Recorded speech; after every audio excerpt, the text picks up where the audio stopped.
My child, open your heart and listen, not casually, not distracted, but fully present, for what I am about to speak carries the weight of your next season. This is not just a message. This is a divine turning point. I brought you here on purpose. You didn't stumble into this moment. I summoned you because there is a page in your life that I have already turned, and you need to know what that means before you miss what I've already moved. You've asked me in the silence, why did it change so fast? Why did they leave? Why does it feel like I'm starting over? I heard you, and this message is my answer. So lean in. Don't scroll past what heaven is using to confront, comfort, and commission you. If you leave early, you'll walk away carrying questions I was ready to resolve. If you listen through, you'll find healing in the very places you thought were lost beyond repair. There are instructions here meant only for your ears. There are confirmations that carry your next yes. There is deliverance woven between these very words, and I don't want you to miss it. Because, my beloved, I turned the page for you, not against you, not without you, but for you. And until you understand what that means, you will misinterpret my movement and question my mercy. So watch until the end. Listen like your future depends on it, because in many ways, it does. This is more than insight. It is alignment. More than inspiration. It is impartation. More than words, that is my voice, calling you out of the old and into the ordained. I turned the page, and now let me show you why. My child, I saw you. Not just your outer tears, but the ones that never reached your eyes. The ones that burned quietly behind your smile. I watched you carry burdens too heavy for your frame, wearing strength like armor while your soul trembled beneath. I heard your questions in the stillness. The ones you whispered when no one else was near. Why is this happening? How long must I stay here? Will you come? I never turned away. I never stopped listening. Before the words left your lips, they reached my throne. Before the pain reached its peak, my hand was already moving. You walked through the valley thinking I had forgotten you, but I was nearer than your breath. I was the one holding your frame when you thought you'd collapse. I was the whisper when fear screamed loudest. I allowed the valley not to punish you, but to prepare you. Every hardship you endured was a chapter written not in cruelty, but in careful, intentional love. I do not waste pain. I redeem it. I reshape it. I repurpose it for glory. And even when you felt forsaken, I was weaving the next chapter behind the veil. You didn't see it, but I was turning pages while you stood still, writing healing before you even knew to ask for it. Come closer. Let me show you what you couldn't see then. A job you lost, it wasn't rejection, it was redirection. That relationship that fell apart, it wasn't failure, it was freedom. That long night of silence was not abandonment. It was me removing the noise so you could hear my whisper again. You thought you were alone, but I was holding the broken pieces, forming something stronger than before. The waiting, the silence, the aching, none of it was wasted. It all carried weight in eternity. My timing is never off, my delays are never cruel, and my ways are never random. I am a God of precision, of divine appointment, of perfect alignment. You were not buried, you were planted. And though the soil felt suffocating, your roots were growing deep in me. Deeper than comfort, eager to logic, eager to what could be seen on the surface. I let you feel the depth of need, so you would learn the depth of my sufficiency. I let you walk through dry places, so you would thirst for rivers that never run dry. I allowed the night to linger, so when the dawn broke, you'd know it was me and not man who brought the light. Now, take a breath. Exhale the grief of yesterday. Inhale the truth. I have not forgotten you. I have not overlooked you. I have not delayed without reason. I turned the page not because you were ready, but because the story required it. And now, here you stand, still breathing, still believing, still mine. That alone is evidence enough that I never left you in the valley. So come, walk with me now. Let your questions rest. Let your worries dissolve in my presence. I know what you lost. I know what it cost you to hold on. And I promise you this. I will restore what was broken. I will repay what was stolen. I will finish what I began. This chapter will not echo the last. You are stepping into what I wrote long before the pain began. You are stepping into what I ordained before the value was ever formed. Lift your head, my child. The page has turned. And I, your God, your author, your father, I am still writing. Child, I closed the doors you kept trying to pry open, not because I was being cruel, but because I love you too much to let you stay bound to what cannot walk with you into your destiny. There were people you begged me to keep, situations you tried to salvage, seasons you longed to extend. But I saw what you could not. I saw the weight hidden beneath the smiles. I saw the intentions buried beneath the surface. I saw the chains you mistook for comfort. And so I stepped in. I interrupted what you thought was good, because I was protecting what is divine. I am not a God of halfway freedom. I do not allow attachments that weaken your calling to endure. I removed what could not grow with you. I separated what could not serve the story I've written for you. That relationship you mourned, it was stealing your strength. That dream you buried, it was never rooted in me. The path you pleaded for, it ended in brokenness. And so, with divine precision, I stepped in and severed what was not aligned with my will. I didn't do it to harm you. I did it to prune you. You understand the weight of that word, beloved. Pruning is painful. Yes, but it is sacred. I cut away not because I am angry, but because I see the fruit that's coming. I know what is growing beneath the surface. I see the harvest you can't yet touch. Trust me when I say, nothing I remove is wasted, and nothing I take away is left unreplaced. I am the God of recompense, of beauty from ashes, of resurrection from ruin. What felt like loss was actually an invitation to trust me deeper. You asked me for elevation, for clarity, for greater purpose. But greater cannot come where compromise lies. You cannot cling to the old and still embrace the new. So I stripped away what slowed you down.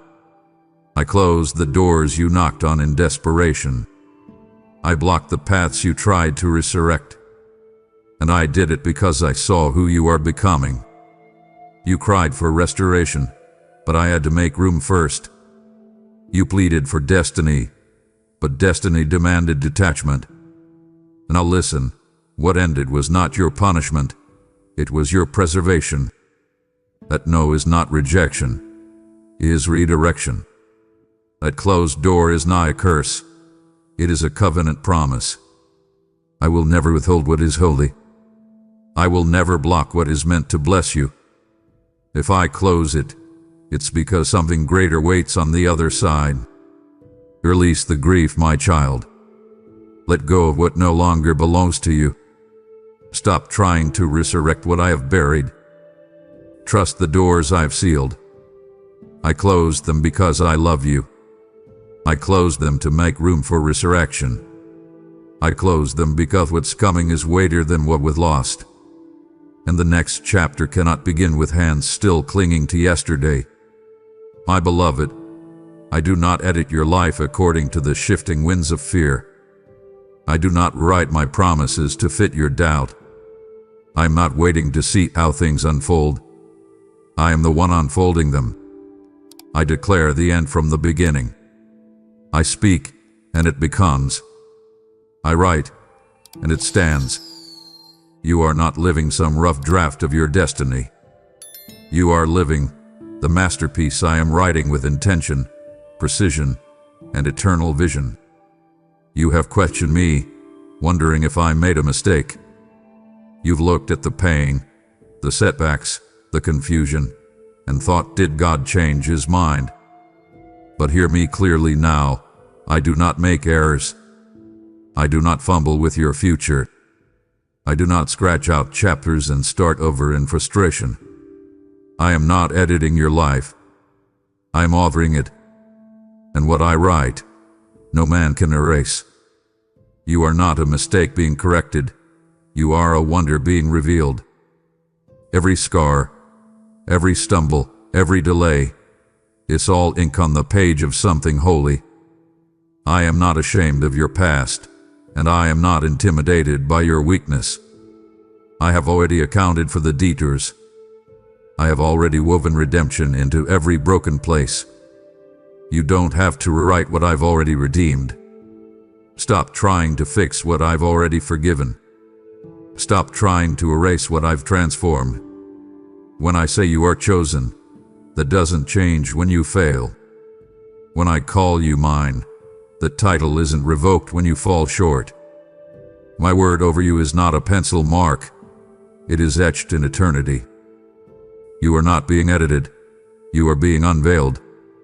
Layer by layer, line by line, I am revealing the beauty of my design. Trust my pen, even when the paragraph feels painful. Trust my plan, even when the chapter feels silent. The plot twist you didn't expect. I already wrote the ending. A suffering you didn't see coming. I already embedded the redemption.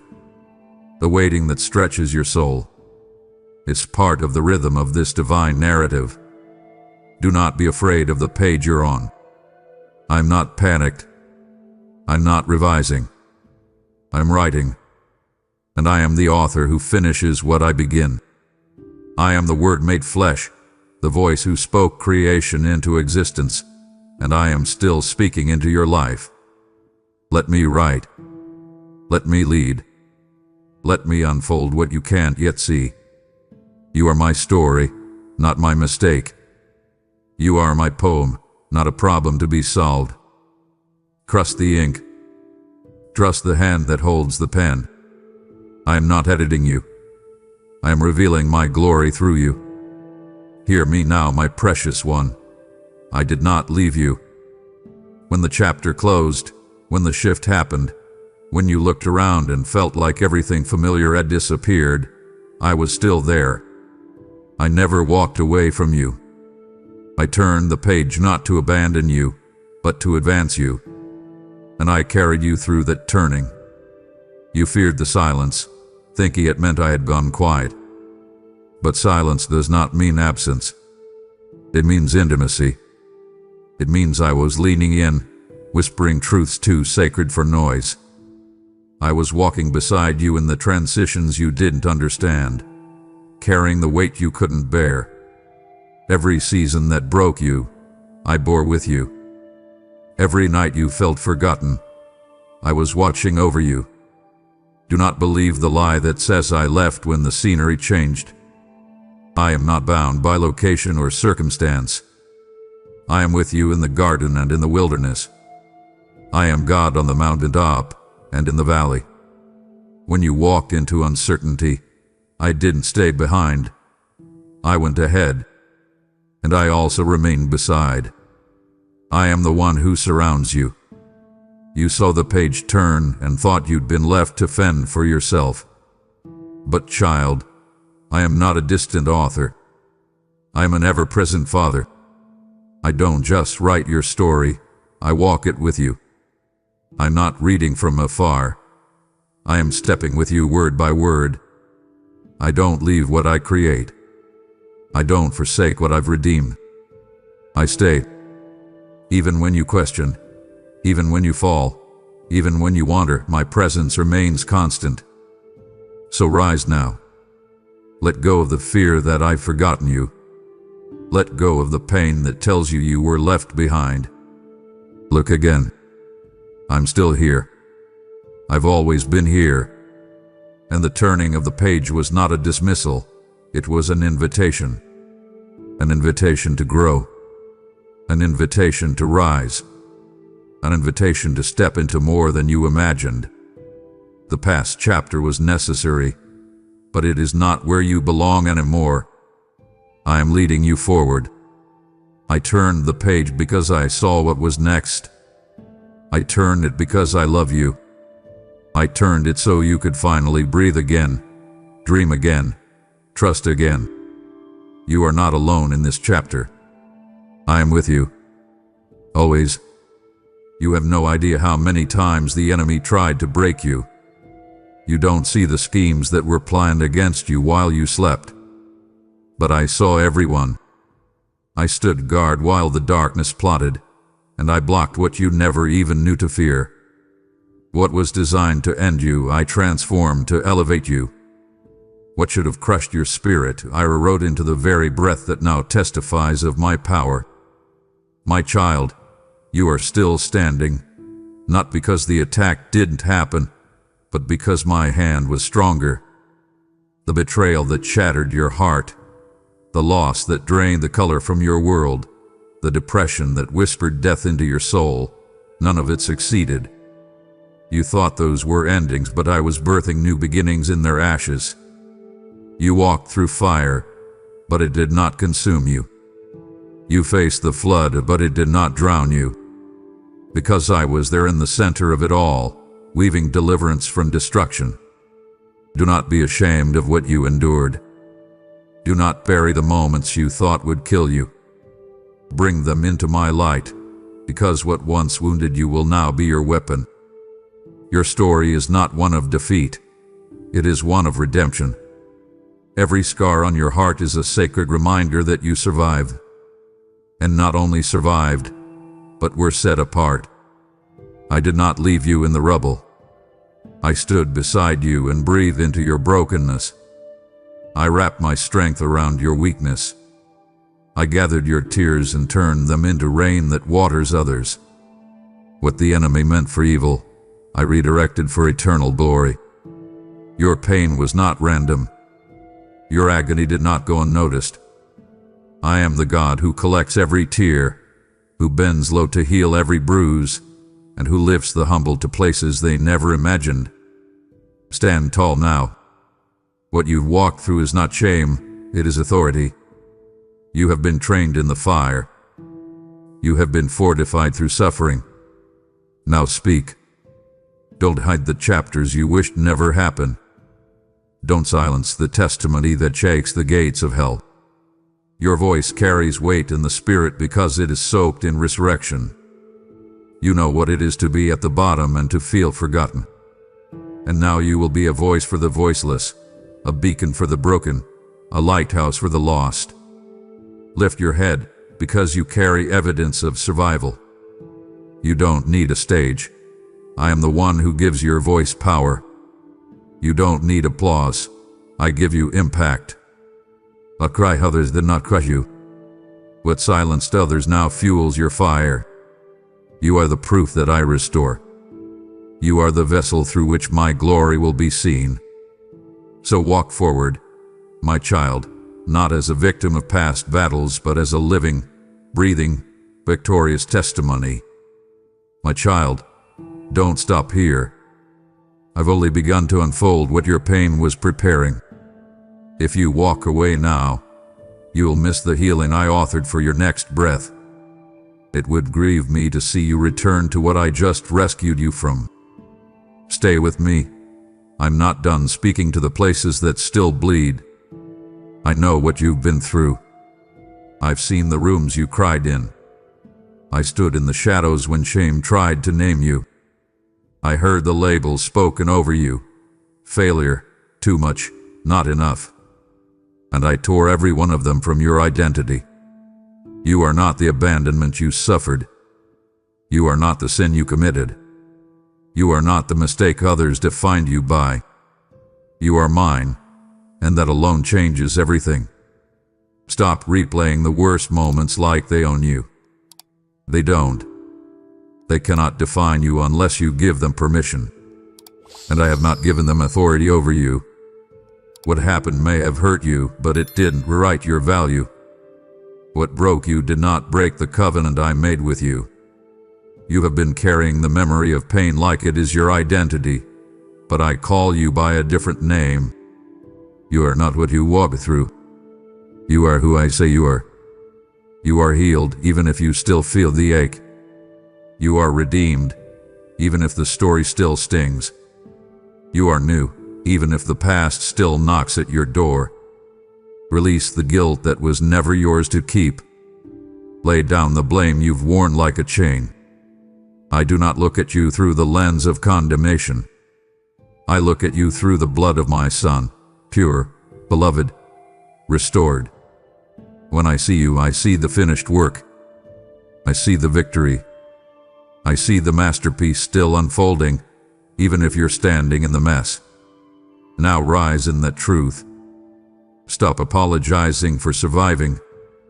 Stop hiding the beauty of who you're becoming because of where you've been. The wilderness didn't kill you, it trained you.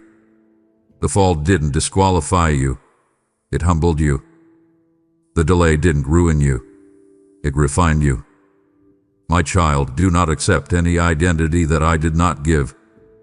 You are not your past. You are not your throne. You are not your lowest moment. You are my delight, my joy, my chosen one. Let this truth rewire your heart. I define you by grace, not by grief. I define you by my promise, not your past. I define you by destiny, not disaster. Your pain is real, but it is not your identity. Your regrets are forgiven. Your shame is silence. Walk forward not in denial of what happened, but in revelation of who I've declared you to be. The old has passed away. A new has come. Live in that reality. Familiar does not always mean safe. Comfort can become a prison when I'm calling you to growth. And so, I stirred your spirit. I agitated the waters. I disrupted what you thought was stability, because I refused to let you settle in what limits you. You prayed for transformation, and transformation requires movement. You asked me to take you deeper, and deeper required letting go of the shallow. You were clinging to routine like it was rescue, but I saw that it was restraint. I saw how the familiar dulled your hunger, numbed your purpose, and strangled your vision. So I stepped in, not to ruin what you built, but to re-anchor you in me. I had to remove what you made an idol. I had to shake the ground you called home because it could no longer carry the weight of your calling. Hear me now. You are not meant to stay where there is no growth. You are not called to remain in places that tolerate you but never celebrate you. I am leading you into new territory. But to go forward, you must release what once comforted you but now confines you. That old mindset, that toxic relationship, that stagnant environment. They cannot walk with you where you are going. You asked me to enlarge your territory, but first I had to uproot you. Yes, Yes, it confused you. But child, I'm not interested in your temporary comfort. I am committed to your eternal purpose. I turned the page to set you free, to break the cycle, to disrupt the lie that said, this is all you'll ever be. No more thinking, no more pretending, and no more returning to what I've called you out of. It's time to walk forward, into unfamiliar glory, into territory marked with my fingerprints, into the version of you that only I have seen. Let go of the old narrative. Break agreement with fear. Release the illusion that predictable pain is better than uncertain promise. I've called you to trust me on waters you've never walked. I've called you into purpose that will make you tremble and rise. I've turned the page, and with it, I've unshackled you from cycles you didn't even know enslaved you. Don't look back. Don't reach for the broken habits that gave false peace. Come forward. Let me lead. Let me plant you where you'll thrive, not merely survive. The new page is calling, and it requires a new trust. Answer it with faith. When you said yes, even with trembling lips, the heavens move. When you obeyed, even when the path was hidden in shadow, I took that step of faith and wove it into the fabric of destiny. Do not underestimate what your obedience unlocked. You were not merely complying, you were aligning. And when your will bent to mine, power was released. I saw the private battles behind your surrender. I saw the fear you pressed through, the comfort zones you left, the questions you silenced just to say yes, Lord. And I honored it. Not one act of obedience goes unnoticed. You may not have understood it in the moment, but every yes wrote a line on this new page. Your submission became the ink of forward motion. You didn't need to see the full staircase. I only asked you to take the first step. And you did. Even when it hurt. Even when it felt like loss. You obeyed when it would have been easier to retreat. You let go of what made sense because you trusted me more than your understanding. And child, that kind of trust commands miracles. That kind of surrender unlocks supernatural momentum.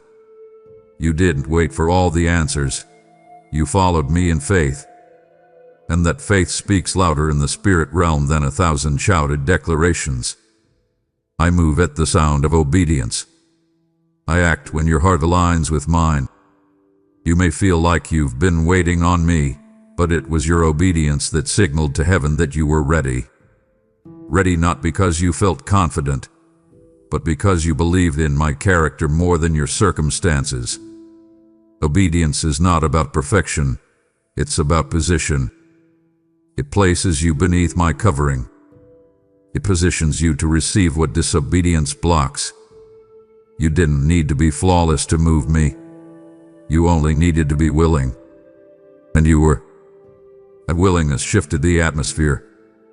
That yes brought divine appointments into motion. That surrender rerouted generations. I know the cost of your obedience. I know what it required. But I also know what it birthed. The doors that are opening are not random. They are the reward of obedience. The peace that is rising in you is not accidental. It is the fruit of trust. And the favor you are about to encounter is the result of a decision you made when no one else saw. Now continue in that posture. Keep saying yes. Keep yielding. Keep letting me lead. Do not return to self-reliance. Do not second-guess what obedience has already set in motion. I will honor every act of trust. I will multiply what you place on the altar. I will use your yes to build what generations after you will walk in. And what I begin in surrender, I finish in glory. You are not at the end. This is not the last chapter. What you see now is not the full picture. I have more to say, more to do, more to reveal through you. Do not judge your life by this moment. Do not call it finished when I am still writing. You are still in motion. You are still becoming. The pause is not a period. It is a breath before the next crescendo.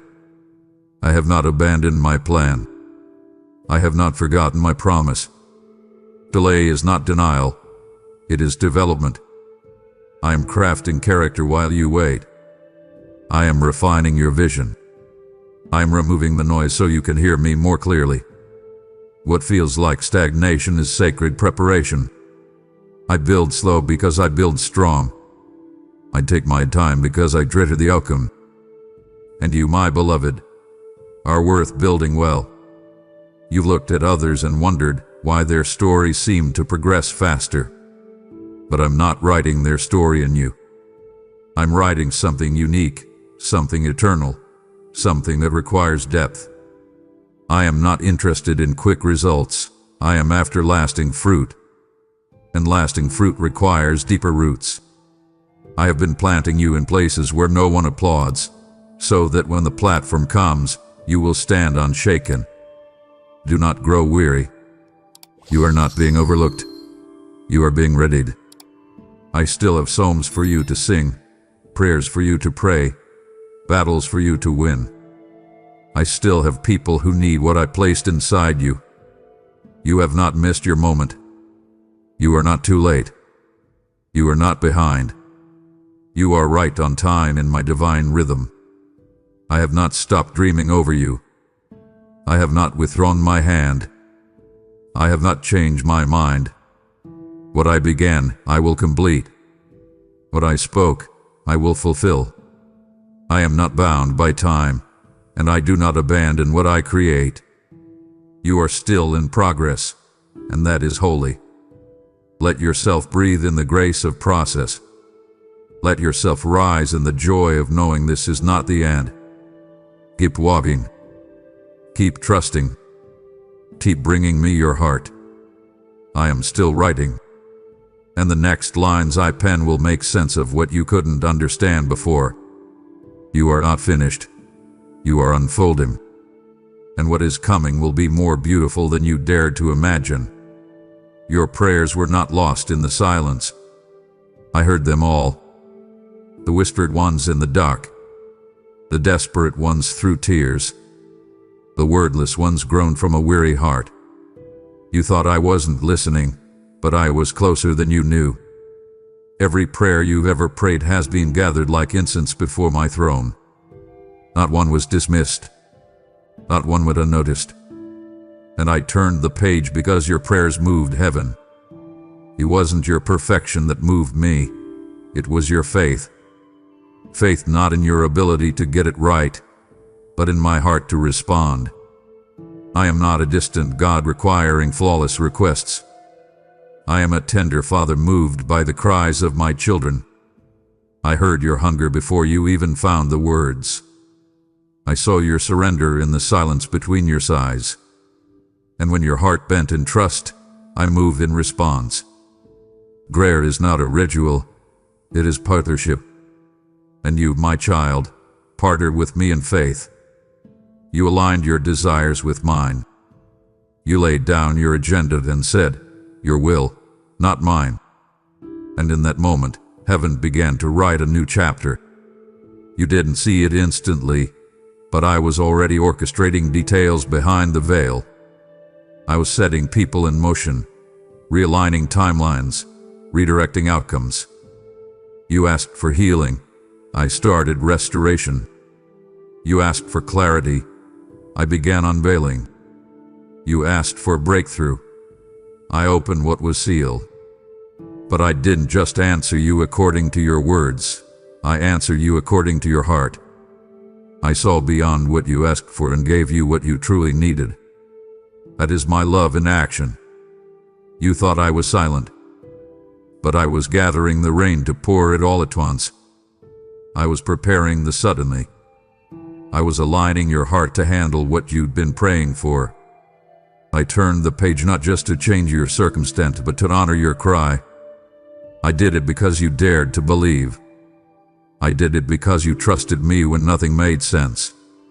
Now watch. The answers are coming. The shift is here. The doors are opening.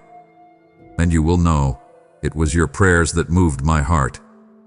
Not because you earned it, but because you are mine. And I always respond to the sound of my child's voice. You pray, God, use me. This is how I'm answering you now. When you give, you don't just support a video, you carry my voice into someone else's midnight. Every super thanks, membership, or PayPal gift becomes a page I turn in another soul's story. I said give, and it will be given to you, and I do not speak in riddles. This is not about charity, it's about harvest. Your act of faith is a seed, and I will water it with favor, surround it with protection, and breathe on it with purpose. The PayPal link is in the video description. And now move, click, give, and let your obedience write deliverance into someone else's page. If you leave now, you'll abandon the very breakthrough your prayer set in motion.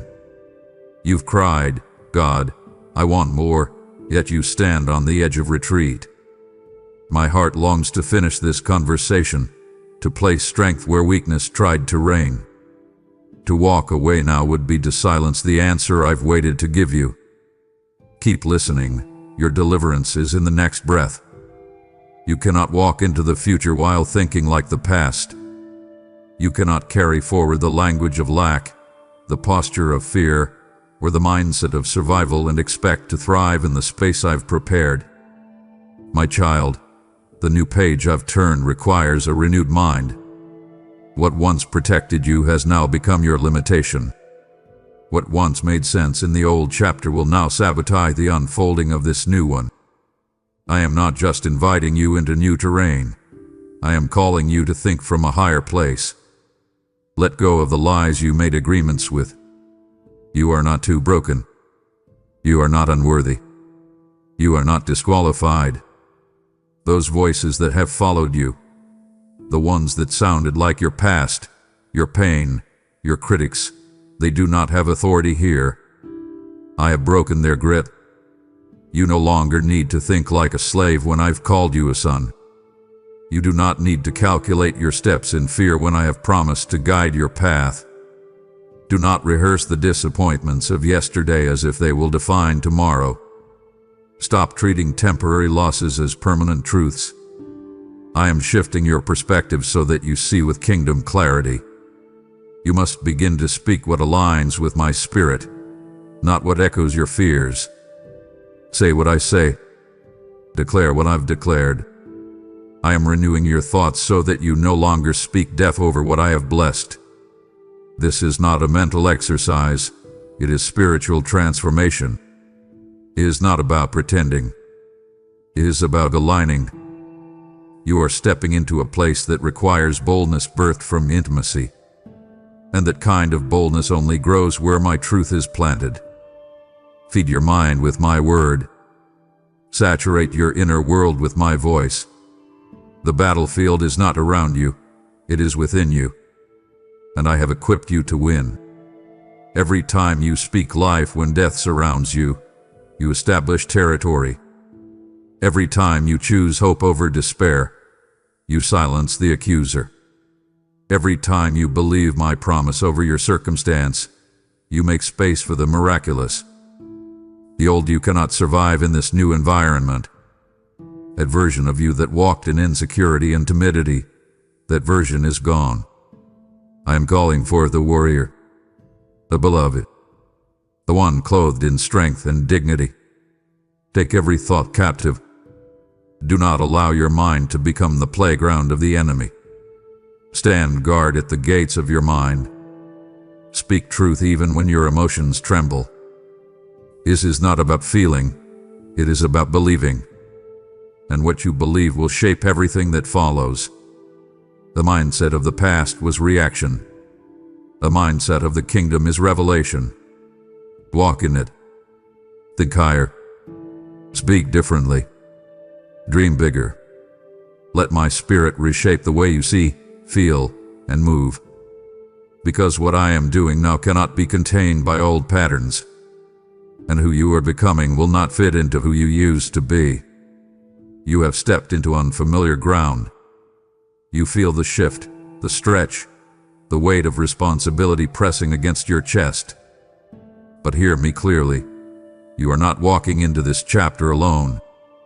I have not sent you forward and stayed behind. I have gone before you, walked beside you, and surrounded you on every side. My presence is not limited to the mountaintop. It flows through the valley, the unknown, the uncharted. I did not just assign you to this chapter. I appointed myself as your constant companion within it. I have placed my spirit within you, not to observe, but to guide. Not to watch from a distance, but to dwell in the depths of your being. When you feel unsure, it is my voice that will counsel you. When you feel overwhelmed, it is my presence that will stabilize you. You will never face a moment alone, for I have sealed my nearness into the fabric of your identity. I have also assigned angels to you, warriors of light who guard your steps. You may not see them, but they move at my command. They war on your behalf, minister to your weariness, and protect what I have placed in your hands. Do not underestimate the supernatural support surrounding you. You are not an orphan. You are not forgotten.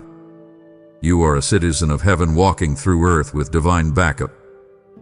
There is also a great cloud of witnesses cheering you on, those who ran their race and now rejoice as you run yours. You are part of a story bigger than your struggle. You are not the first to walk in faith, and you will not be the last. Others have overcome, and so shall you. I have woven you into a lineage of warriors, prophets, lovers of truth, and heaven watches as you carry the baton forward. Even when you feel emotionally empty, I remain. Even when your strength is depleted, I pour in mine.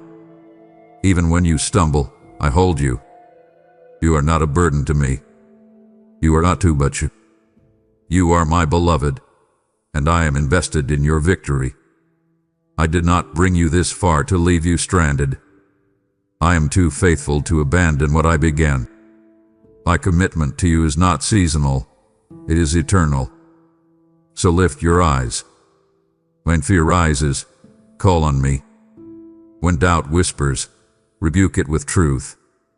When loneliness creeps in, let my presence flood the silence.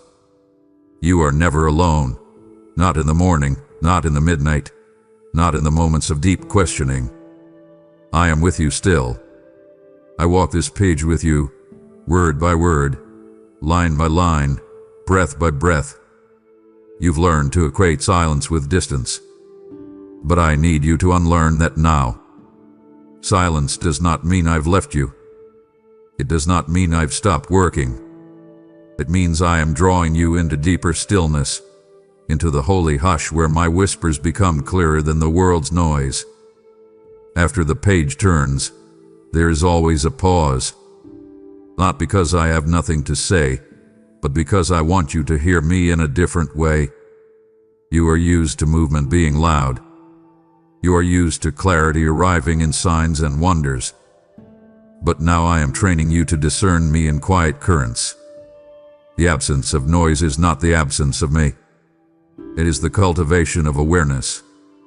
Trust that I am still writing. Trust that I am still here. Learn to rest without explanation. Learn to trust without immediate evidence. The silence is not punishment. It is preparation. It is in the stillness that I stretch your spirit. I teach your soul to listen. I sharpen your discernment. I separate your dependency on feeling from the power of faith.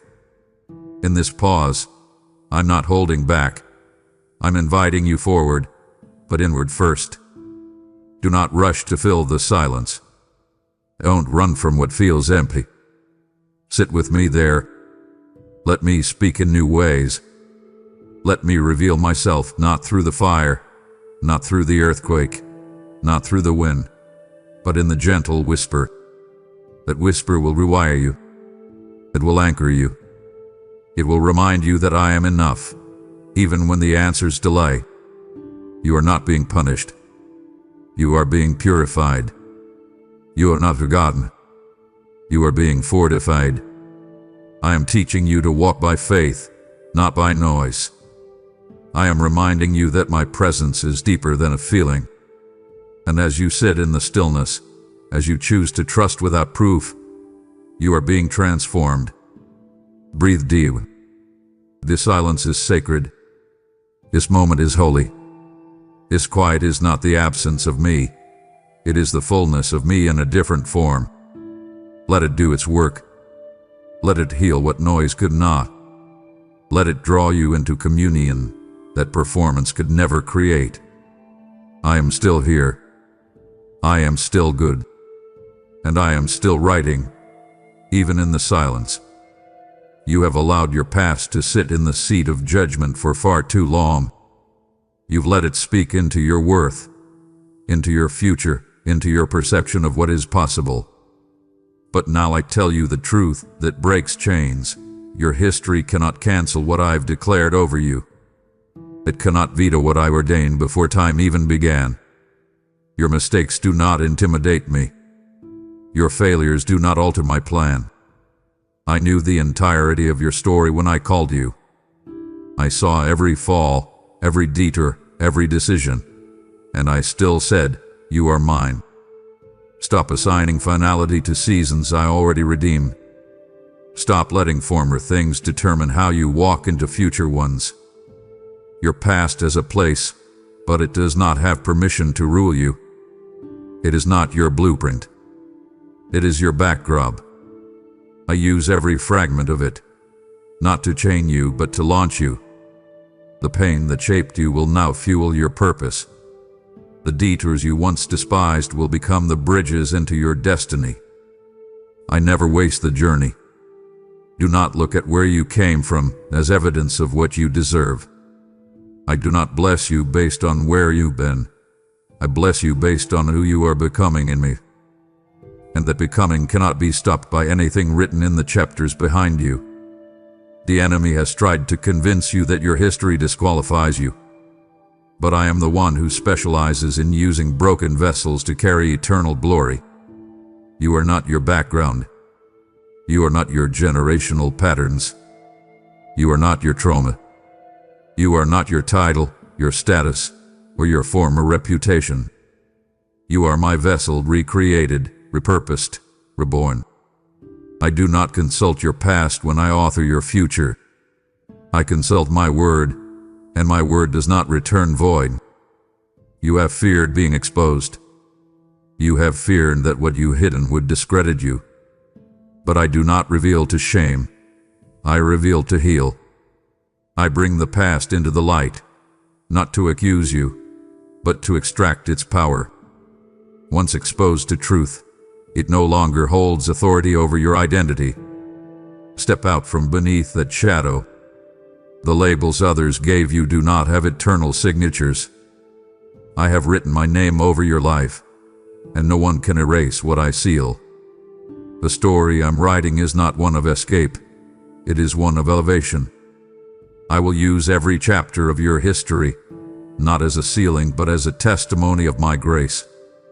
Lift your eyes. What had come is weightier than what was lost. Your destiny is still alive.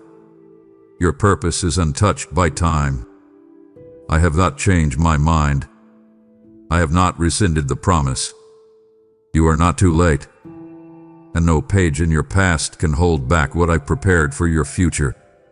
What I am doing in you is not just for you. This transformation you feel pressing on every side, this breakthrough that rises from beneath years of silence, it carries a ripple. What I restore in you will overflow to the weary. What I heal in you will become medicine for those still bleeding. You were never just meant to survive. You were meant to multiply healing, to be a vessel of freedom for others who cannot yet find their way out of the dark. I have entrusted you with a testimony, not to store it in silence, but to carry it boldly like a torch through the midnight hours of others. Your scars are not shameful, they are signposts. They mark the places I met you. They mark the battles you conquered through my strength. And now they will mark the beginning of someone else's deliverance.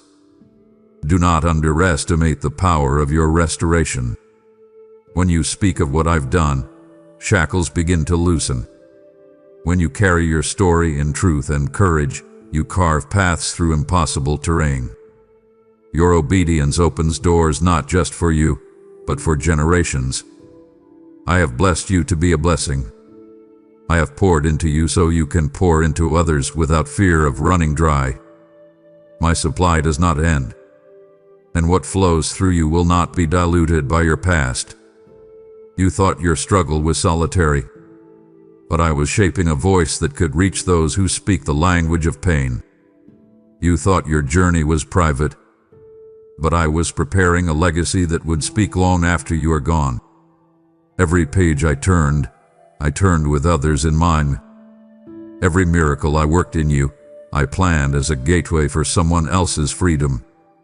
You are part of my strategy to flood the earth with glory. You are not just being healed, you are being commissioned.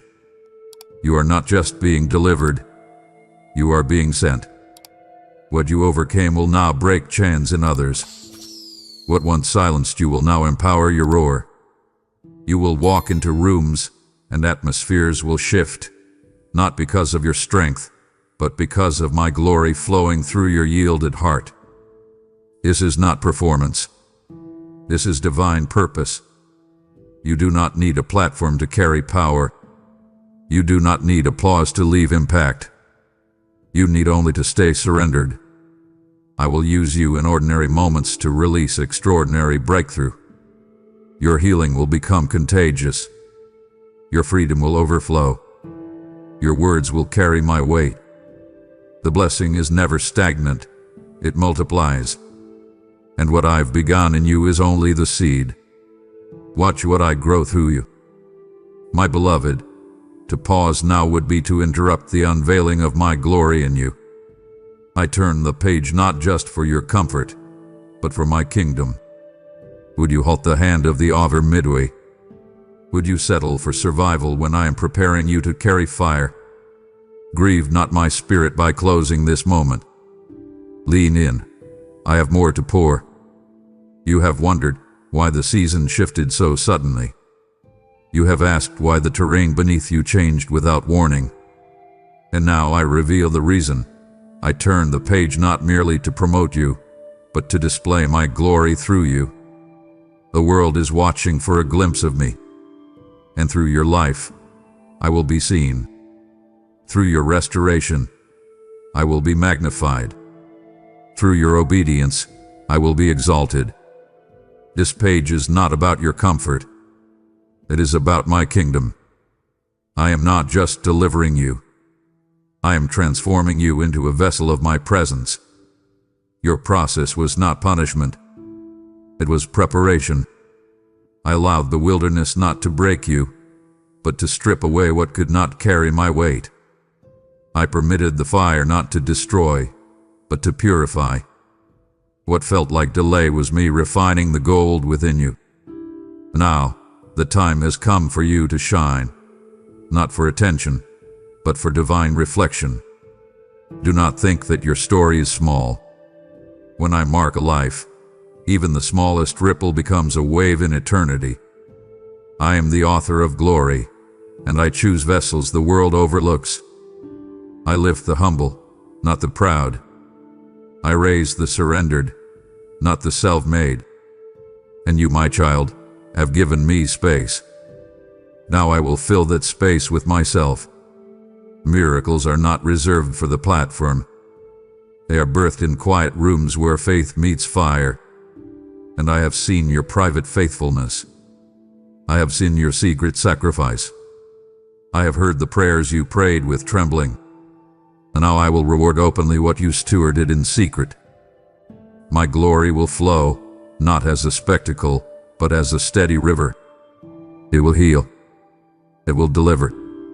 It will raise the dead places back to life. Walk now with reverence. This new page is holy. It is weighty. Not because of what it will give you, but because of who it will reveal me to be. You are being entrusted with something sacred. My power, clothed in humility. My presence, carried in purity. Let every word you speak echo eternity. Let every step you take honor the oil that rests upon you. I turn this page to glorify myself through your becoming, so that when others look at you, they will not just see survival. They will see resurrection. They will see me.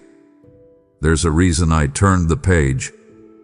There's a reason the chapter behind you closed with finality. What once served you now stifles you. What once comforted now confines. And still, I see your eyes drift backward, longing for the known, even if it wounded you. But I speak now with fierce tenderness. Stop looking back.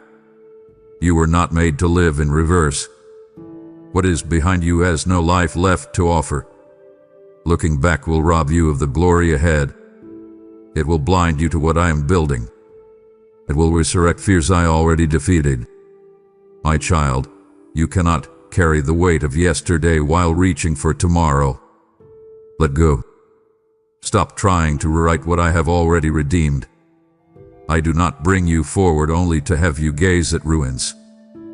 Fix your eyes on what I've placed before you. Ahead is the place of promise, not regret. Lot's wife turned back and turned to salt, paralyzed between past and future, frozen by divided loyalty. You cannot afford divided vision. I am calling you into undivided trust. I am not behind you. I am before you. My spirit does not lead backward. It compels forward motion. I have new mercy waiting with the sunrise. I have provision appointed for the next step. I have doors opening that memory can't access. You cannot build the future by rehearsing the pain of the past. You must break agreement with nostalgia that glorifies what I've called you out of. Familiarity is not safety when I've marked you for transformation. The rearview mirror distorts purpose. Look through the windshield of faith, not the glass of former things. Yes, you will remember, but do not return. Let memory become testimony, not tether. Let history be a lesson, not a leash. Every forward step requires courage, but you're not stepping alone. I am already in the future you fear. I am standing in the promises you've barely begun to believe. I have greater ahead, not just different. What's coming is not a lesser version of what was. It is a higher glory, a fuller unveiling, a deeper joy. So press on. Let your feet carry your yes. Let your heart echo your trust. When the enemy tempts you to turn around, answer with worship. When the road narrows, lift your eyes higher. Forward is not always comfortable, but it is always holy when I lead. I have greater ahead, and it requires your full attention. Seasons shift. Landscapes change. Emotions rise and fall like tides. But I remain. I do not adapt to the circumstances around you. I reign above them. I am not seasonal. I am eternal. But I spoke over you in the fire. I still speak over you in the storm. What I declared in the silence, I still uphold in the noise. I am your constant when nothing else holds steady.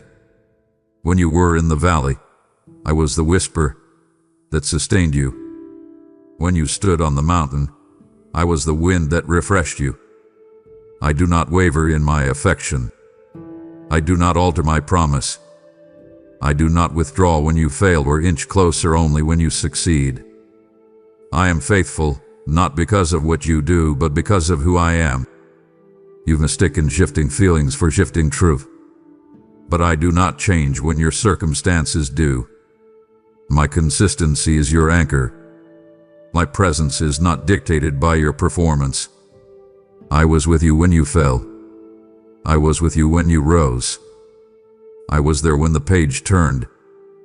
I am still here now. Every chapter of your life reflects my character, not in how smooth it reads, but in how faithfully I lead. Your circumstances may evolve, but my covenant remains. The page may flip from joy to sorrow, from hope to confusion, but I remain unchanged. I do not become less present in pain or more active in peace. I am equally engaged in every paragraph. I do not skip lines. I do not lose interest. I am the author who stays in the story, not above it. When others left, I stayed. When fears screamed, I whispered. When uncertainty clouded your vision, I became your light. You do not need to earn my nearness. It is your inheritance. You don't need to beg for my attention. You already have my heart. Your story has not shocked me. Your detours haven't disoriented me. I remain your God, unchanged, unshaken, unmoved. Let this anchor you. If I was faithful in your lowest season, I will be faithful in your next one. If I held you in the silence, I will empower you in the spotlight. If I carried you through the wilderness, I will lead you into promise. I am the same yesterday, today, forever. Every chapter, every moment, every heartbeat, I remain.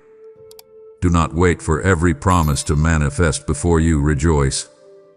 Do not delay your worship until every question is answered. You are not where you used to be. That alone is cause for celebration. This is not just a new season. It is a testimony in progress. You survived what tried to silence you. You endured what was meant to break you. You trusted me even when the path grew dark. Now lift your voice. Let praise rise, not as a reaction, but as a weapon. Joy is not the outcome of comfort. It is the fruit of confidence. And your confidence is not in outcomes. It is in me. Celebrate not because you see it all, but because you know I see the whole. Rejoice not because the battle is over, but because you are still standing. I have brought you this far, and I will bring you further. Let your thanksgiving be louder than your doubts. Worship is not just music. It is movement of the heart. Let it rise. Dance even if you're still in transition. Sing even if the healing is in process. Declare even if clarity hasn't fully rung. Your celebration shifts atmospheres. It shatters oppression. It silences the voice of accusation. The enemy loses his grip every time you choose gratitude over grief. You are not just entering new territory, you are claiming it. And the sound of celebration marks it as holy. Let your heart erupt with expectation. Let your mind rehearse miracles. Speak aloud the victories. Remember the doors I've opened. Recall the burdens I've lifted. Mark this moment with joy. Heaven celebrates with you. I am not a God of delayed joy. I am a God of daily goodness. Each moment you breathe is proof that I'm still writing. Don't measure progress only by what's visible. Celebrate the shift in your spirit. Celebrate the faith that rose. Celebrate the lies that broke. Celebrate the light that returned. Rejoice, because what's coming is even greater. This is not the final word. This is not the last miracle. This is not the end of your story. I am more. I have layers you haven't seen, depths you haven't touched, heights you haven't imagined. You may feel like this is the conclusion, but I am just beginning a new arc. Let go of the fear that this is all there is. I do not run out of wonders. I do not tire of redeeming. I am still writing. Breathe. Rest. Let me take the pen. You've tried to finish what was never yours to complete. You've carried the burden of knowing how it all plays out. But I never ask you to write. I ask you to trust. You are the page. I am the author. And my plot lines never collapse. My timing never misses. My resolutions never fail. You are not forgotten in the margin. You are the center of my attention. Every word I write is with precision. Every delay is a dramatic pause, not a denial. Every waiting room is a preparation chamber. Stay near to me. Watch what I unfold. Don't try to skip ahead. Let the pace sanctify you. My child, you are not a side note. You are my masterpiece in progress. I will write beauty from the ashes, wisdom from the pain, and purpose from every moment you've questioned. My story does not end in despair. It always leads to glory, and I do not leave sentences unfinished. Stay surrendered. Keep turning the page with me. Let my spirit guide your steps. Let my word renew your mind. Let my presence anchor your soul. This chapter may be unfamiliar, but it is fully mine. I am still writing, and I write in love, in power, in promise. So rise now. Your next chapter is holy. And I, your God, am not done. You've come this far because something in you knows I'm still writing. Don't leave this moment incomplete. You asked me how to be part of what I'm doing. Is it? When you give through Super Thanks, membership, or the PayPal link in the description, you are not tipping a ministry. You are fueling a movement of my word. Every gift is oil poured, fire spread, and chains shattered. I see your offering, and I will return it pressed down, shaken together, overflowing, not just in your finances, but in peace, protection, and divine alignment. Now respond. Obey. Partner with me, and let heaven echo your yes. Now, my child, pause in this moment. Breathe deeply. Let everything you've heard settle in your spirit like rain on dry ground. You have walked with me through every word. You have felt the weight of truth, the warmth of my nearness, the stirring of new hope within your chest. This is not the end. This is the threshold of something sacred. Do not close this encounter in silence. Respond. Step forward by speaking. Release what I have placed in you. I want to hear your voice. I want to see your agreement. The enemy silenced you long enough. Now I invite you to rise in declaration. Wait it. Speak it. Declare it boldly. My page has turned. Let it be more than words. Let it be a war cry against every shadow that told you your story was over. Let it be an altar stone marking the shift in your life. Let it be the sound that breaks cycles and opens heaven. Comment below if your spirit agrees. Declare, this is my turning point. Proclaim it over your home. Speak it into your atmosphere. Say it over the pages of your journal. Whisper it through your tears if you must, but don't let this moment pass without anchoring your faith in action. And if you feel led, share what chapter you're walking out of and what promise you're stepping into. This is more than interaction. It is alignment. As you speak, you align with what I've already written. As you share, others will rise. Your voice carries power. Your agreement activates the unseen. Let this be a holy echo that does not end with this message. Let it ripple across time. Let it mark your day, your destiny, your declaration. Now declare with boldness, God has turned the page in my life. I will not go back. I will not be the same. I receive the new. I step into the more. I walk with the author of my story. Type it. Shout it. Live it. Your page has turned, and heaven rejoices. And now, my child, come here. Let's talk about that chapter. You know the one. I see you even when you think no one is watching. I see you late at night, when the house is still, and your mind drifts back to that page. You linger there, don't you?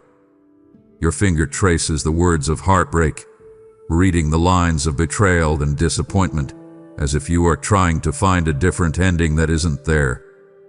You have memorized every sentence of that story, the one that whispers you are not enough, that you failed, that you were left behind. I see you searching the faces of those who hurt you in your memory, trying to understand the why that still echoes in your soul. You have worn out that page with your tears, hoping they might blur the ink, but the words only seem to grow clearer, sharper, more defined in the darkness. That pain became more than a memory. It became a room you lived in, a heavy cloak you wore. The weight of that chapter, my beloved, I felt it settle upon your soul. It was not a gentle weight. It was heavy and cold, like a stone pressing on your chest, making it hard to breathe. You would wake up with it, that familiar knot in your stomach, the tension in your shoulders before your feet even touched the floor. You carried it into your work, this cold dread that your best would never be good enough. You brought it to your family, a silent, invisible barrier that kept you from fully connecting, because the story on that page told you that you would only be let down again. You began to believe that this coldness was just a part of you now, that joy was for other people, and that your portion was this quiet, persistent ache. It was a chill that no blanket could warm, a deep, internal winter that froze your hopes and left you shivering in the face of the future. And in that cold, you believed that story of defeat was your final word. Didn't you? You truly thought that with the end of your book, that chapter, with all its failure and loss, was not just a season. You accepted it as your identity. When new opportunities knocked, you hesitated, certain they were meant for someone else. When a kind word was spoken, you suspected it was a mistake. The narrative of that painful time became the lens through which you saw everything. You saw your future not as an open field of possibility, but as a narrow, dark alley leading to more of the same. You looked in the mirror and saw the character from that story, the one who was overlooked, the one who was misunderstood, the one who wasn't chosen. You surrendered to the plotline, accepting that this was your lot, your final destination. You stopped fighting, you stopped hoping for a different story, because you believed the author had put the pen down and walked away. Every memory from the time was a paper cut, wasn't it? A small, stinging wound that seemed insignificant to others, but for you, it was a constant, agonizing reminder. A psalm on the radio, a name spoken in passing, a familiar scent in the air, each one a tiny slice into your soul, reopening the wound just when you thought it might be starting to heal. These weren't grand, dramatic tragedies you could point to. They were 1,000 tiny cuts that left you bleeding internally, wondering why you felt so weak, so exhausted all the time. You tried to ignore them, to push through the day, but they were always there, a persistent throb beneath the surface of your smile. You felt the sting when you saw others succeed where you had stumbled. You felt it in the quiet moments of comparison, when the ghosts of past conversations came to whisper their accusations. You were surrounded by these relentless, stinging reminders, and they kept you tethered to the pain, unable to move forward because you were constantly being pulled back by the sharp edges of what was. You wore the ink of its words like a stain upon your spirit. It felt permanent, didn't it? Like you had spilled something dark and indelible on the very fabric of who you are, and no amount of scrubbing could make it go away. You tried to hide it, to cover it with smiles and busyness, but you felt it was the first thing people saw when they looked at you. You felt unworthy of clean things, of new beginnings, of real joy, because you carried the mark of that failure. Disdain dictated your choices. It made you play small, stay quiet, and avoid the light, convinced that if anyone got too close, they would see the smudge of your past and turn away in disgust. The words from that chapter, unworthy, rejected, failure, were no longer just on a page. They were tattooed on your heart, and you lived your life trying to hide the very thing you believed defined you. You felt marked, and that mark became a prison. But listen to me now. You, my heart. Even there, in the deepest darkness of that narrative, when you were convinced you were utterly alone and that the story was over, my light was near. It was not a blinding floodlight that shamed you. It was a gentle, persistent flicker, like a single candle refusing to be extinguished by the wind. When the cold of that chapter seeped into your bones, my light was the faint, quiet warmth at your back. When the paper-cut memory stung, my presence was the unspoken balm you couldn't name. You may not have seen it. You may not have felt it. But I never left you. I was there in the ink, I was there in the tears. I was there in the silence between your broken sobs. I sat with you in the prison of that page, not as a spectator, but as a rescuer, waiting for the perfect moment, waiting for you to be so exhausted from rereading the lines of sorrow that you would finally be willing to look up and see that the author of your story never, ever walked away. I was there, my child. I was always there. My beloved, after sitting so long in the stillness of that painful story, did you feel it? Did you sense the subtle change in the air around you? The gentle shift in the atmosphere of your life? It was not a violent storm, not a ground-shaking earthquake, or a thunderous announcement that would startle the world. It was quieter, more profound, more personal than that. It was the shift you feel right before a long-awaited rain, a change in pressure that promises relief is coming. It was the deep, ringing silence that follows a loud and bitter argument, when you know, even though nothing has been said, that the fight is finally over. That was my hand, my child, moving on your behalf when you had no strength left to move for yourself. You had tried to get over it, hadn't you? You told yourself to move on, to forget, to be stronger. But your own will was not enough. You were exhausted from trying, caught in a loop of rereading the same lines of pain. So I stepped in. That quiet finality you may have felt, that sudden, inexplicable moment of peace in the middle of your turmoil, that with the sound of my hand turning the page for you. It was a whisper of finality to your past, an authoritative and irreversible action. In the courts of heaven, I stood and I declared, "This chapter is concluded. Its power over my child is no more." The sound of that declaration silenced the accuser who delighted in reminding you of your past. It silenced the voices of failure that had become your inner monologue. It was the sound of a heavy book closing with a gentle, definitive thud, the kind that says, "The story is finished." This was an act of sovereign grace.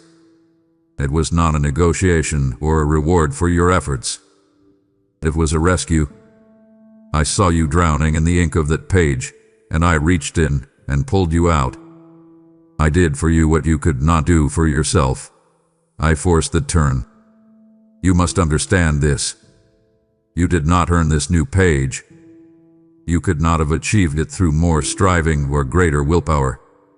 Your own efforts to close the book only left you with paper cuts on your soul. My intervention was a gift, born of my deep and unending love for you. I saw that the weight of the chapter was crushing your spirit, stealing the light from your eyes and the hope from your heart. And I said, "Enough." The gentle rustle you may have dismissed as the wind was the movement of my grace, the turning of a page that you were convinced was glued shut. I did not rip the page out, pretending the pain never happened. No, I honored your story. I saw your suffering, and then I decreed its end. I am the author, and I determine when a chapter is complete. And the chapter titled Sorrow and Defeat has been concluded in your life. Its narrative is over. Its power is broken. The sound was my love making a way for you when you saw no way for yourself. Breathe that in. The page has been turned. Now look. Look before you. What do you see? I have placed before you a blank page, a clean slate, pristine and untouched by the sorrows of yesterday. It is as white as freshly fallen snow before a single footprint has marked it. It is as clean as a new journal, its binding uncreased, holding nothing but possibility. This is my gift to you, but I know what you feel. The emptiness of this page can feel terrifying. The silence can be deafening. Your first instinct is to fill the void, to take your pen, still dripping with the ink of anxiety and fear, and begin to scribble your worries for the future. You are tempted to sketch out all the potential disasters, to write down the reasons why this page will only end up as stained and torn as the last. You fear this emptiness because you have come to believe that all stories must end in pain. But stop. Put down your pen of fear. This blank page is not a void to be filled with your anxieties. It is a sacred space, a divine invitation to co-author a new story with me. This is not a test I have set for you to see if you can write a perfect chapter on your own. It is an invitation to partnership. I have prepared the ink of purpose and the pen of promise. The ink is not black with dread. It is gold, shimmering with my divine intention for you. The pen is not heavy with the weight of expectation. It is light, and it is guided by the promise that I will be with you in every word we write together. Your only task, my child, is to place your hand in mine. Trust my lead. Let me guide the strokes. Where you see only terrifying emptiness, I see the space for miracles to be written. This is where your healing will be detailed. This is where your joy will be recorded. This is where your true purpose will unfold, one sentence at a time. Do not be intimidated by the vastness of the page. I am not asking you to write the whole story today. I am not even asking for the next paragraph. All I'm asking for is the next word, and the next. Your part is to trust, to say yes to my gentle guidance.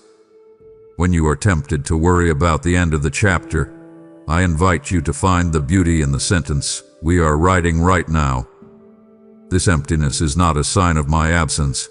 It is a sign of my faith in what we can create together. It is the canvas upon which I will paint the masterpiece of your life. A story of redemption and grace that will leave all of heaven in awe. So take a deep breath. Feel the possibility.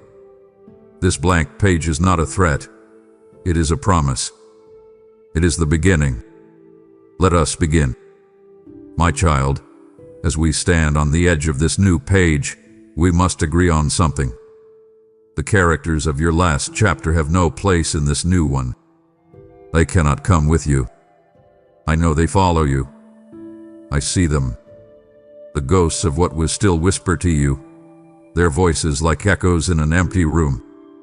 You find yourself replaying conversations in your mind, the ones that left you feeling small and worthless.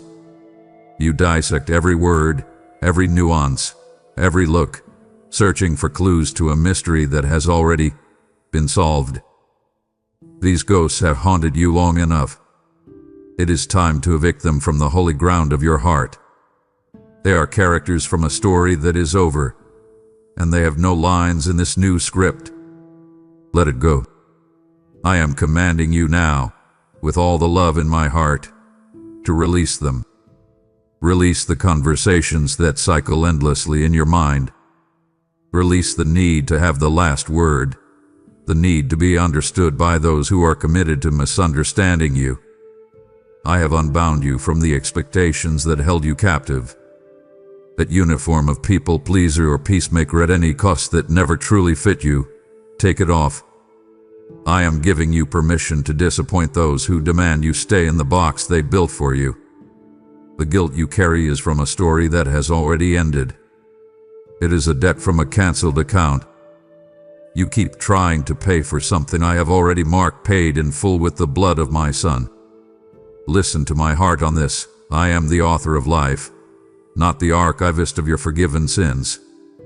I do not have a filing cabinet in heaven filled with your past mistakes, which I pull out to review when you stumble. What I forgive, I forget. I cast it into the deepest sea. Why do you insist on fishing it out and laying it before you? Because ghosts have no power but the power you give them. So today, we starve them. We cut off their life source, which is your attention and your agreement. Breathe in my freedom. Now, physically do it. Take a deep breath. And as you exhale, release the dust of yesterday. Exhale the memory of the betrayal. Exhale the sting of the critical word. Exhale the weight of the disapproval. They are nothing but dust, and they have no place on the clean, new page before you. On that old page, the one we have left behind. You had a name. Perhaps it was a name others gave you, or perhaps it was one you gave yourself. For so long, you answered to it. You were called forsaken, forgotten, failure. You were called overlooked, too much or not enough.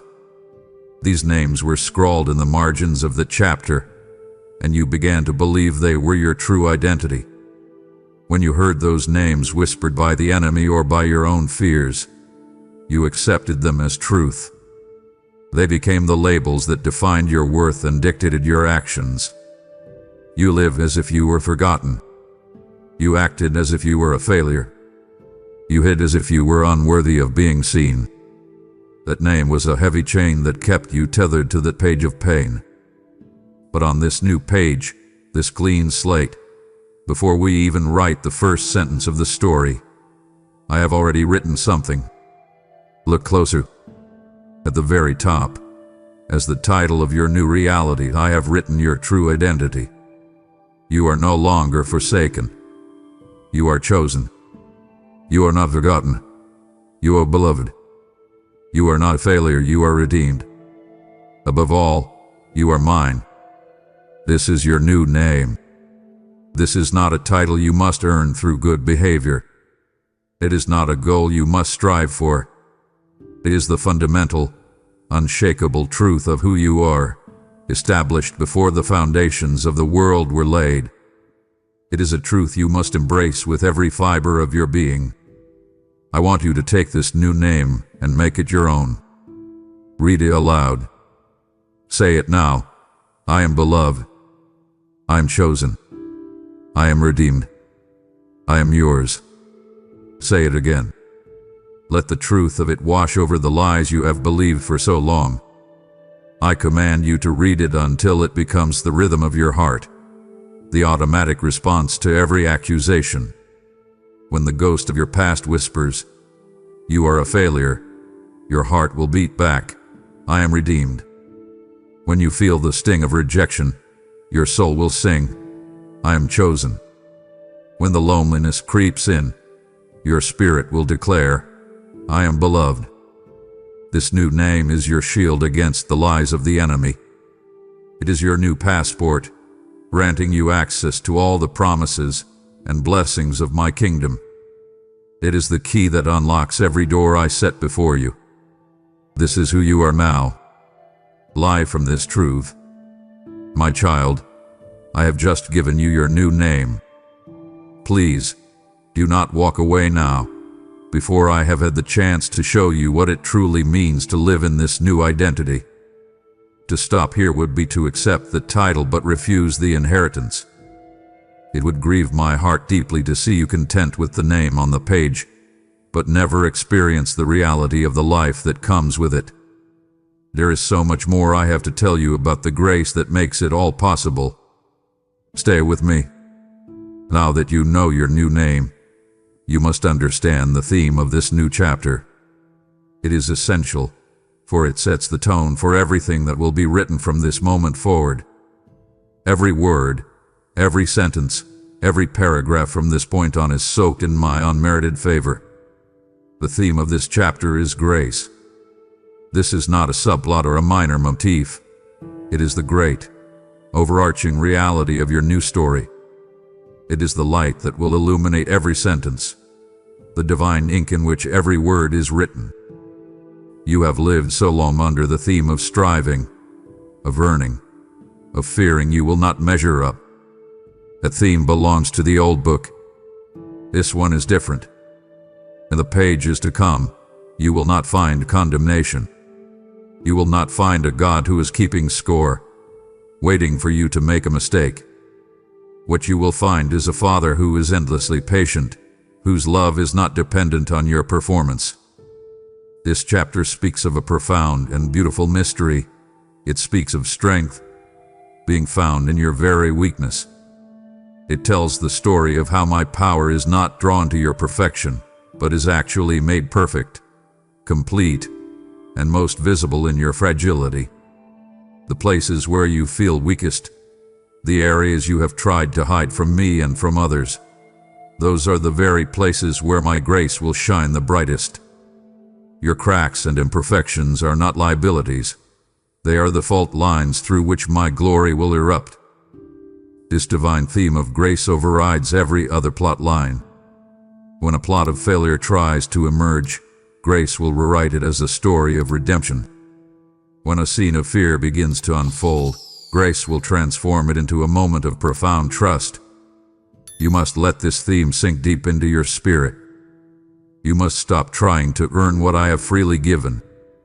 Your part is to receive. Open your hands and your heart to this unmerited, unending favor. Let it be the soundtrack to your days, the air you breathe, the foundation upon which you take your next step. Grace is not just a pardon for your past. It is the power for your present and the promise for your future. This is a grace-soaked story, my child. Let's walk in it together. My child, you must understand that my turning of the page did not dismiss or ignore your wounds. I did not simply cover up the pain with a clean sheet of paper. No, the very act of turning the page was the first step in your healing. It was the moment I moved you from the site of the injury to the place of recovery. I saw the raw places of your heart, the areas so tender that even a passing thought could make you flinch. And I am now, in this new chapter, applying the balm of my spirit to those very places. This is not a harsh antiseptic that stings and burns. It is a cooling salve, a gentle oil that soothes the inflammation and quiets the throbbing ache. With every moment you spend in my presence, with every promise you allow to sink into your soul, I am tending to your injuries. This new story is a place of convalescence, a sanctuary where you can heal without fear of further harm. Each new promise I reveal to you, each truth about your new name that you embrace, is a stitch closing an old wound. I am a meticulous healer. I do not do rushed, clumsy work. I am reweaving the parts of your heart that were torn apart by betrayal, mending the spirit that was fractured by rejection. It is a slow, deliberate process, and it requires your participation. You must allow me access to the hurt. You must hold still and trust me, even when the process is tender. The scars from that old story, my beloved, they will remain. But I am transforming their meaning. They will no longer be ugly marks of shame that you try to hide. Instead, they will become like the beautiful, golden seams in a repaired piece of pottery, testaments to the fact that you were broken and have been made whole again, more beautiful and precious than before. They will not be reminders of pain, but shining memorials of my power to restore. You must stop telling yourself that you are broken. You are not damaged goods. You are not a shattered vessel to be discarded. You are being beautifully and masterfully mended by the Creator of the universe. When you feel a pang from a past hurt, do not see it as evidence that you are still broken. See it as a notification that my healing is still at work in that area. This new chapter is your recovery room. Here, the air is clean, the light is gentle, and you are safe. Rest in this space. Give me your pain, give me your memories, give me the wounds you thought were fatal. Watch as I work all things together for your good, turning the very things that were meant to destroy you into the foundation of your future strength. You are not broken. You are in the process of a divine restoration. Now, lean in close, for I am about to reveal a secret of my heart, a key to understanding how I work. What the enemy, the author of confusion, meant for your absolute destruction, I am turning into your most powerful testimony. The chapter you despise, the one you wished you could rip from the pages of your life, I am using it as the foundation for your greatest triumph. This is the divine plot twist that only I, the author of all things, could orchestrate. The enemy thought he was writing your final, tragic chapter, but he was unknowingly setting the stage for my most glorious work of redemption in you. He saw a victim. I saw a future warrior being forged in the fires of adversity. He saw an end. I saw the beginning of a story that would display my power to a watching world. I will take the very ashes of your old story, the burned down ruins of your hopes, the charred remains of your dreams, and from them I will build an altar of praise. The very things you were most ashamed of will become the reasons you worship me most deeply. The pain you endured has given you a unique authority, a depth of compassion that cannot be learned in comfort or ease. You will be able to speak to the pain of others not with platitudes, but with the authentic, undeniable strength of someone who had been there and has seen my faithfulness firsthand. Your past pain is not a disqualification. It is your qualification. I am turning your greatest tragedy into your most effective ministry. Watch, my child, as I redeem every lost moment and every wasted year. You look back and you see time that was stolen, opportunities that were missed, seasons that were consumed by grief. You see it as a total loss. But I am the master of redemption. I will restore the years the locusts have eaten. I will show you how even in those desert years, I was cultivating something in you. I was teaching you to depend on me alone. I was stripping away everything you relied on so that I could become your everything. Nothing was wasted. Every tear you cried watered the seeds of a future harvest you could not yet see. This is my promise to you.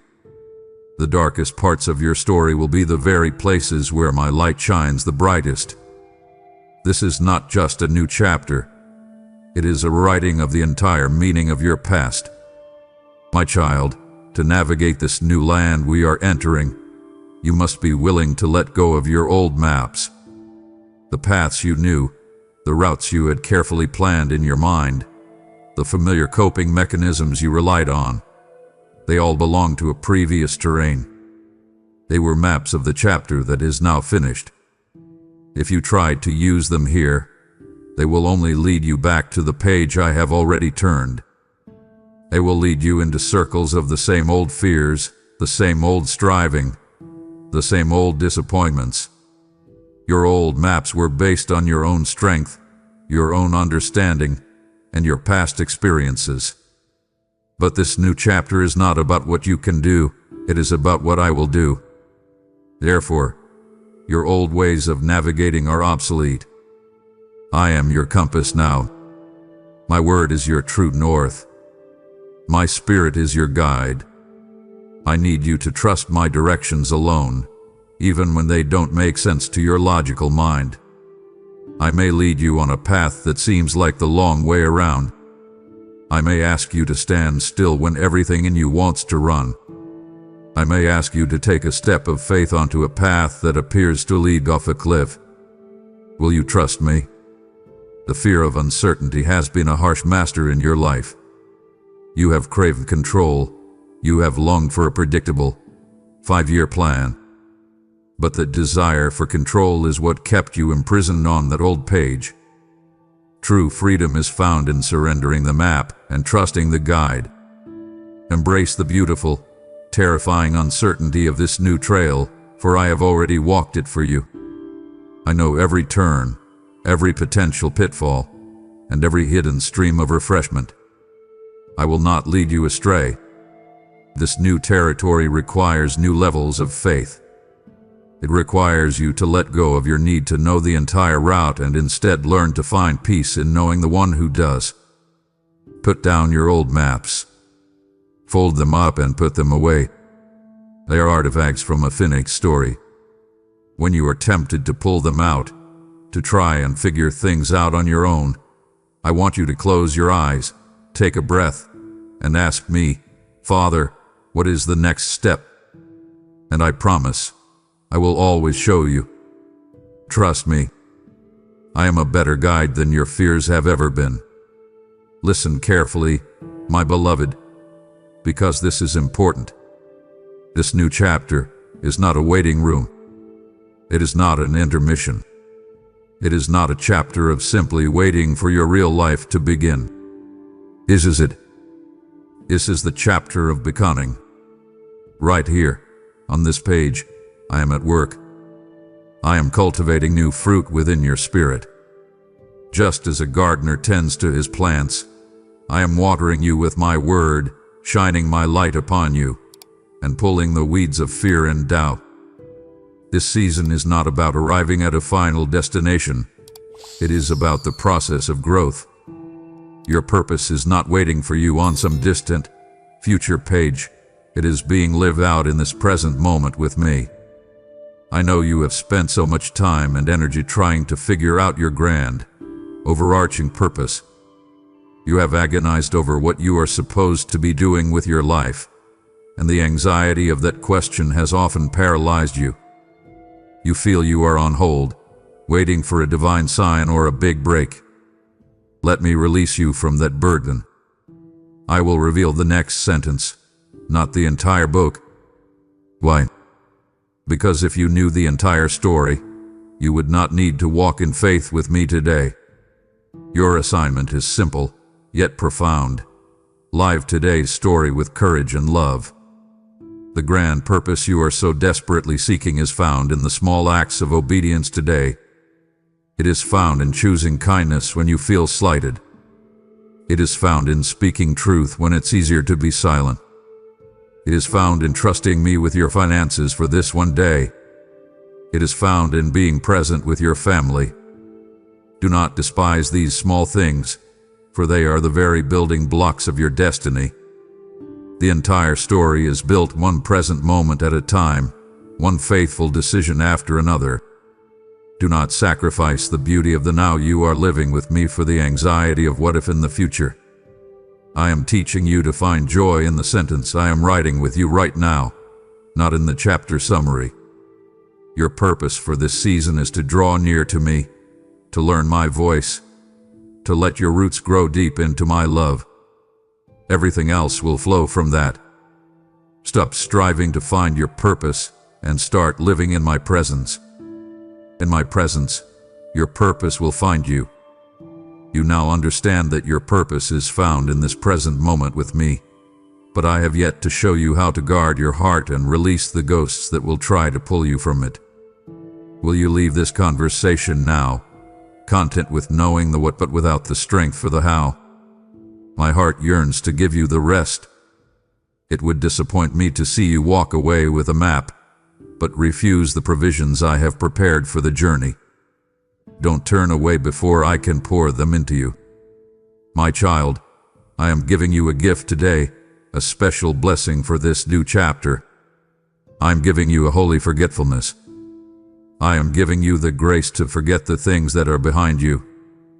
For too long, you have been a prisoner of your own memory, haunted by the echoes of past failures, replaying scenes of shame on a loop in your mind. You have been defined by what is over, and it has crippled your ability to step into what is new. But as I have cast your sins into the deepest part of the sea, a place from which nothing can be retrieved, I am now giving you the grace to let them go from your own mind as well. You must choose to accept this gift. I will quiet the loud echoes of your past failures with the beautiful, compelling song of your new beginning. You must learn to tune your ear to the new melody I am singing over you. Dwelling on the old pages an insult to the new one I have so lovingly provided. To constantly look back at the chapter of your defeat is to question the finality of my work and the power of my forgiveness. When the accuser comes to remind you of your past, and he will, you must not engage with him. You must simply point to the new, clean page and declare, that story is over. I have a new name now, and my Father has given me a new beginning. Let me be clear. I am not forgetting you. I am helping you forget what hinders you. There is a difference. My memory of you is one of endless love and affection. But I want to help you forget the sting of sin, the shame of failure, and the pain of rejection. I am removing their power to define you. So, I command you today, press on. Stop looking back. What is ahead is far greater, more glorious, and more filled with hope than anything you have left behind. The future I have penned for you is so bright that it will blind you to the shadows of your past if you will only keep your eyes fixed on me. Accept the blessing of forgetfulness. Let the past be the past. Your new story awaits. My child, your purpose is found in the small acts of obedience you do with me today. You've asked me, Lord, what is my assignment for this moment? This is it. As I have turned the page for you, your act of giving turns the page for another soul, carrying my voice of hope into their moment of confusion. Every super thanks or membership gift is a seed of purpose you sow into the world. I am the Lord of that harvest, and I will see that it bears much fruit. This moment is not random. Your obedience right now will echo into eternity. As you sow this seed, I declare over you what I promised, that I who began this good work in you will carry it on to completion with new clarity. For those who wish to sow through PayPal, the path is open in the description below. Now act. Plant this seed of faith and partner with me in the story I am writing on the earth. My beloved, I see you standing at the edge of this new page, and I understand your hesitation. You may tremble before the vast, white emptiness of it all. It can look like standing at the shore of a great, quiet ocean, with no land in sight. It can feel like standing at the foot of a massive, misty mountain, with the summit hidden in the clouds. The sheer potential of it, the sheer newness, can feel overwhelming. A part of you, the part that lived so long in the cramped prison of the last chapter, is terrified of all this space. Your mind races with questions. How do I even begin? What if I mess this up? I don't think I have what it takes to write a better story. You feel paralyzed by the potential, fearing that your first stroke of the pen will be a mistake. But listen to me. You must understand the depth of what I have done.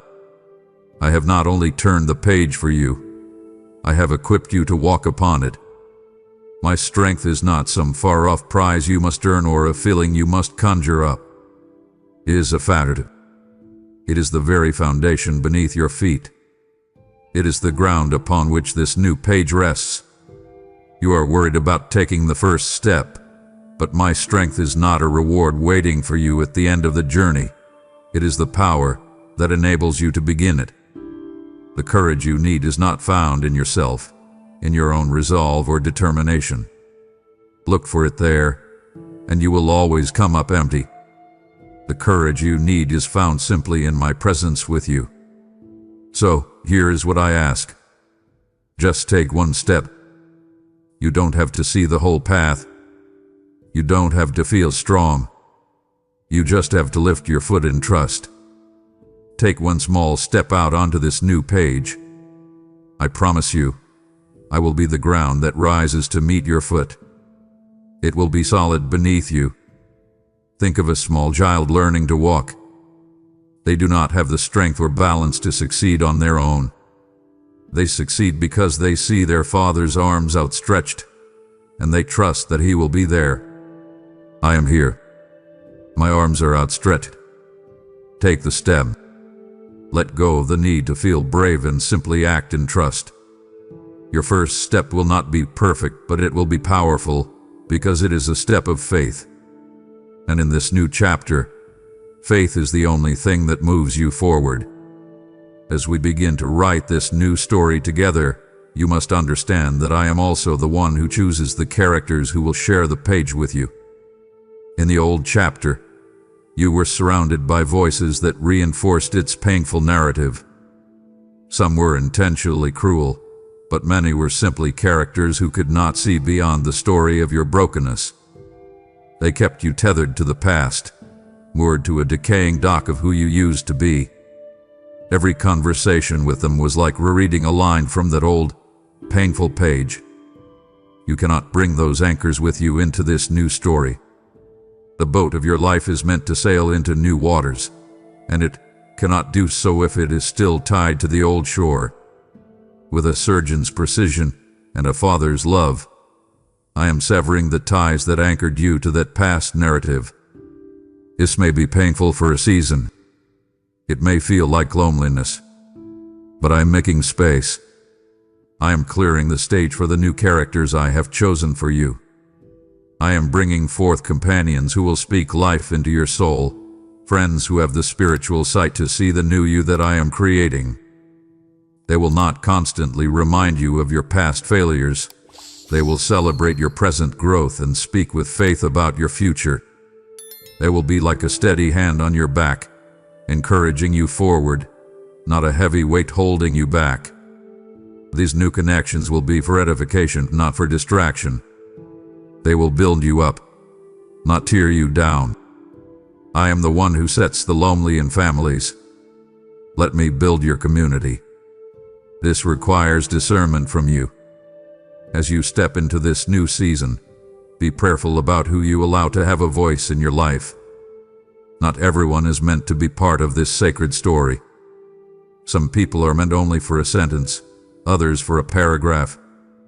But the ones I have chosen for the whole chapter will be unmistakable. They will feel like home. They will resonate with the new song in your spirit.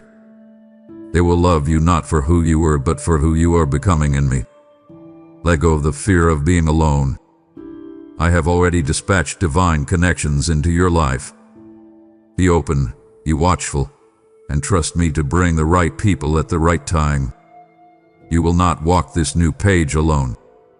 On the old page, my child, you became fluent in a specific language. You spoke the language of fear, the language of doubt, and the language of complaint. When faced with a challenge, your native tongue was to list all the reasons it was impossible. When thinking of the future, you would speak of your anxieties as if they were certainties. This language of defeat became a self-fulfilling prophecy. Your words were like bricks, and with them, you built walls around yourself, reinforcing the prison of that old chapter. You spoke what you sowed, and so you continued to see what you spoke. It was a vicious, soul-crushing cycle. But in this new chapter, you must learn to speak a new language. You must become fluent in the language of faith. This is the native tongue of heaven, and it is the only language that has creative power in this new story. To speak this language means you speak of things that are not as though they were, according to my promises. When you feel weak, you will learn to say, I am strong in the Lord. When you see lack, you will learn to say, my God supplies all my needs. You must stop using your words to describe your situation and start using your words to change your situation. Your words have power because they are backed by my power. When you speak my promises, all of heaven moves to bring them to pass. Let it is written be your answer to the whispers of anxiety. When the enemy tells you that you will fail, you must answer, it is written, I can do all things through Christ who strengthens me. When fear of the future tries to grip your heart, you must answer, it is written, God has not given me a spirit of fear, but of power, love, and a sound mind. This is not pretending. This is not being unrealistic. This is aligning your reality with the higher reality. This is warfare. I command you to begin practicing this new language today. Pay attention to the words coming out of your mouth. Do they build up or tear down? Do they declare faith or fear? Speak my words, my child. Speak them until they feel more real to you than your own doubts. Speak them, and watch as the narrative of your life begins to align with the script I have already written for you in heaven. For so long, my child, your spiritual sight has been clouded.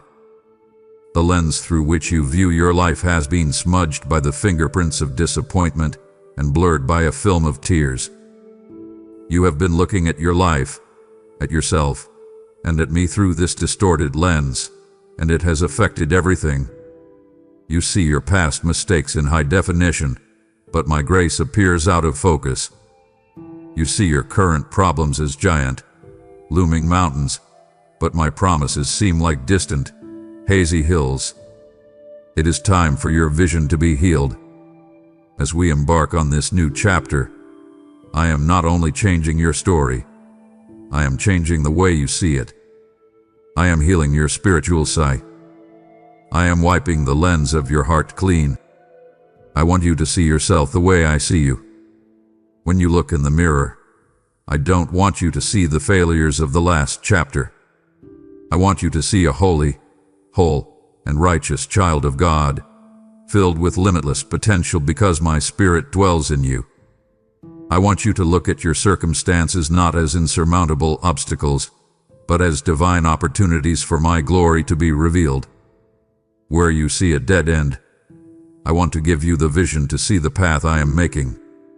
Where you see lack, I want to open your eyes to the abundance of my provision that already surrounds you. This new chapter requires a new vision. You cannot walk in this new story with your old eyes. So I invite you now, ask me for my perspective. When you are faced with a problem that feels overwhelming, pause and say, "Father, show me how you see this." I promise, I will lift your gaze from the dirt of the problem to the divine horizon of the promise. I will help you to see beyond the temporary facts of your situation to the eternal truth of my word. A man with earthly sight sees a giant, and a boy with a slingshot. A man with my sight sees a defeated enemy and a future king. I am giving you new eyes. Let me show you what I see. Your life will be transformed not just by the turning of the page, but by the healing of your perception.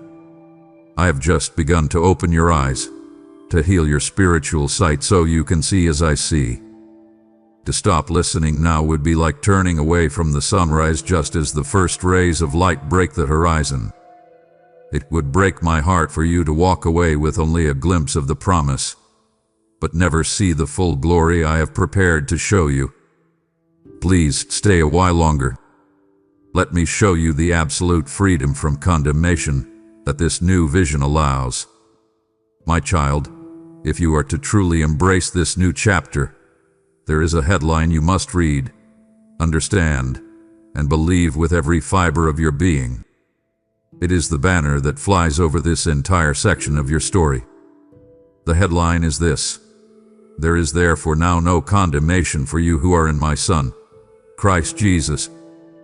Read that again. Let it sink past your intellect and into the deepest chambers of your heart. No condemnation.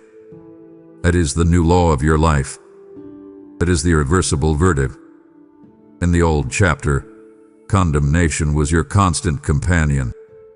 The voice of the accuser, and often your own voice, constantly listed your faults, reminded you of your sins, and whispered that you were not worthy of my love.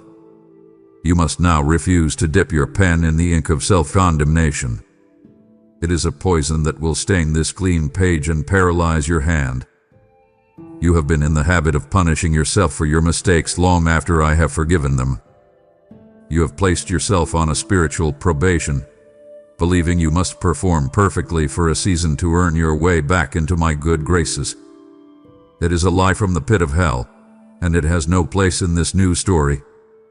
My grace is not a temporary parole, it is a permanent, presidential pardon. It is a full and final declaration of not guilty that can never be appealed or overturned. When the accuser comes to you and reminds you of your past, you are not to argue with him. You are not to defend yourself. You are simply to point to this new chapter and remind him of the page I turned. Your response should be, "That case has been closed. My record hath been expunged. I stand before my Father clothed in the righteousness of his Son, and there is no condemnation for me." You must learn to live in the reality of this pardon. Walk with your head held high, not in arrogance, but in the quiet confidence of one who knows they are completely and totally forgiven. Walk in the freedom that I purchased for you at an infinite cost. The chains of condemnation have been shattered. Do not stoop to pick them up again. Life free. My precious child, as we co-author this new chapter, We need to talk about the pen. I see how tightly you are holding it, with a white-knuckled grip, as if you are afraid I will snatch it away from you. You are trying so hard to control the strokes, to make sure every letter is perfect, to steer the story in the direction you think it should go. But this striving, this desperate need to control the narrative, is exhausting you. It is a habit from the old chapter, where you believed that everything depended on your own effort. In this new chapter, the storyline is one of surrender, and true strength is found not in gripping tighter, but in loosening your grip and trusting my hand to guide yours. The best stories, the most breathtaking ones, are written when the character trusts the author completely. Think of a dancer who has to fully surrender to the lead of their partner to create a beautiful performance. If they resist, if they try to lead, the dance becomes a clumsy, awkward struggle. I am your partner in this dance, and I am asking you to trust me. I know the steps. I hear the music of your life that you cannot yet hear. Surrender your desire to know the ending. Let go of your need to have the entire plot mapped out before you. Simply live the line I am giving you today. Your constant attempt to control the outcome is rooted in fear, the fear that I will write a line you do not like, or lead you to a place you do not want to go. But you must remember, every plot point I design, even the ones that feel challenging or confusing, is ultimately designed for your good and my glory.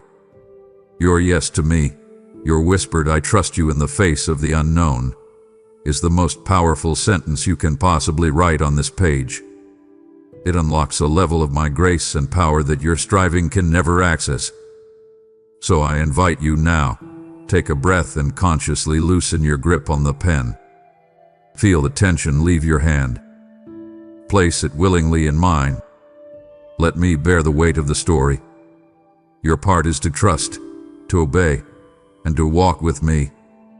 The beauty of this new chapter will not be found in your perfect penmanship, but in the masterpiece we create through your beautiful surrender. As we move through this new chapter together, I want you to walk with a sense of hopeful expectation, because this chapter contains blessings you do not expect, hidden in places you would never think to look. In the old story, you were always bracing for the next disaster, looking for the other shoe to drop. In this new story, I want you to start looking for my hidden treasures. I have buried caches of grace in the most unlikely paragraphs. I have tucked moments of unexpected joy into the folds of ordinary days. I delight in surprising my children with goodness, and this chapter is filled with my divine surprises for you. Think of walking along a beach, your head down, just looking at the sand. I want to lift your gaze. I want you to notice the beautiful, unexpected shell that has just washed ashore, the glint of sea glass smoothed by the waves. These are the kinds of treasures I have for you. It might be a conversation with a stranger that speaks directly to a question in your heart. It might be a sudden moment of profound peace that descends in the middle of a chaotic day. It might be an unexpected financial provision that arrives at the exact moment of need. These are not random coincidences. They are love notes from your Father, hidden treasures I have placed along your path for you to find. To discover them, you must do something that feels counterintuitive to your hurried soul. You must slow down. Do not rush through this story. Do not be so focused on the destination that you miss the beauty of the journey. Savor each word I am writing with you. Be present in each moment. The enemy wants you to live a life of anxious striving, always chasing the next thing. But I invite you to a life of joyful discovery. There is more for you here, on this very page, than you can possibly imagine. Ask me each day, "Father, what hidden treasures have you placed for me to find today?" Then walk with your eyes and your heart wide open. You will be astonished at the goodness I have waiting for you, not just in the big, headline moments, but in the quiet, simple sentences of your everyday life. Do you hear that? Listen. The sound of this new chapter is different. The old page was filled with the sounds of weeping and quiet mourning. Its soundtrack was the sigh of resignation, the murmur of complaint, the grating static of anxiety. Those sounds became so familiar to you that you might not have even noticed them anymore, but they filled the atmosphere of your life with heaviness and dread. They were the background music to your striving and your sorrow. But now, in this new chapter, I am changing the soundtrack. I am putting a new song in your mouth, a sound that will define this new season. The sound of this new chapter is praise. This praise, my child, is not a forced happiness. It is not dependent on your circumstances. It is a deep, resonant song that rises from the truth of who I am, my unchanging character, my unfailing love, my absolute faithfulness. This praise is a weapon.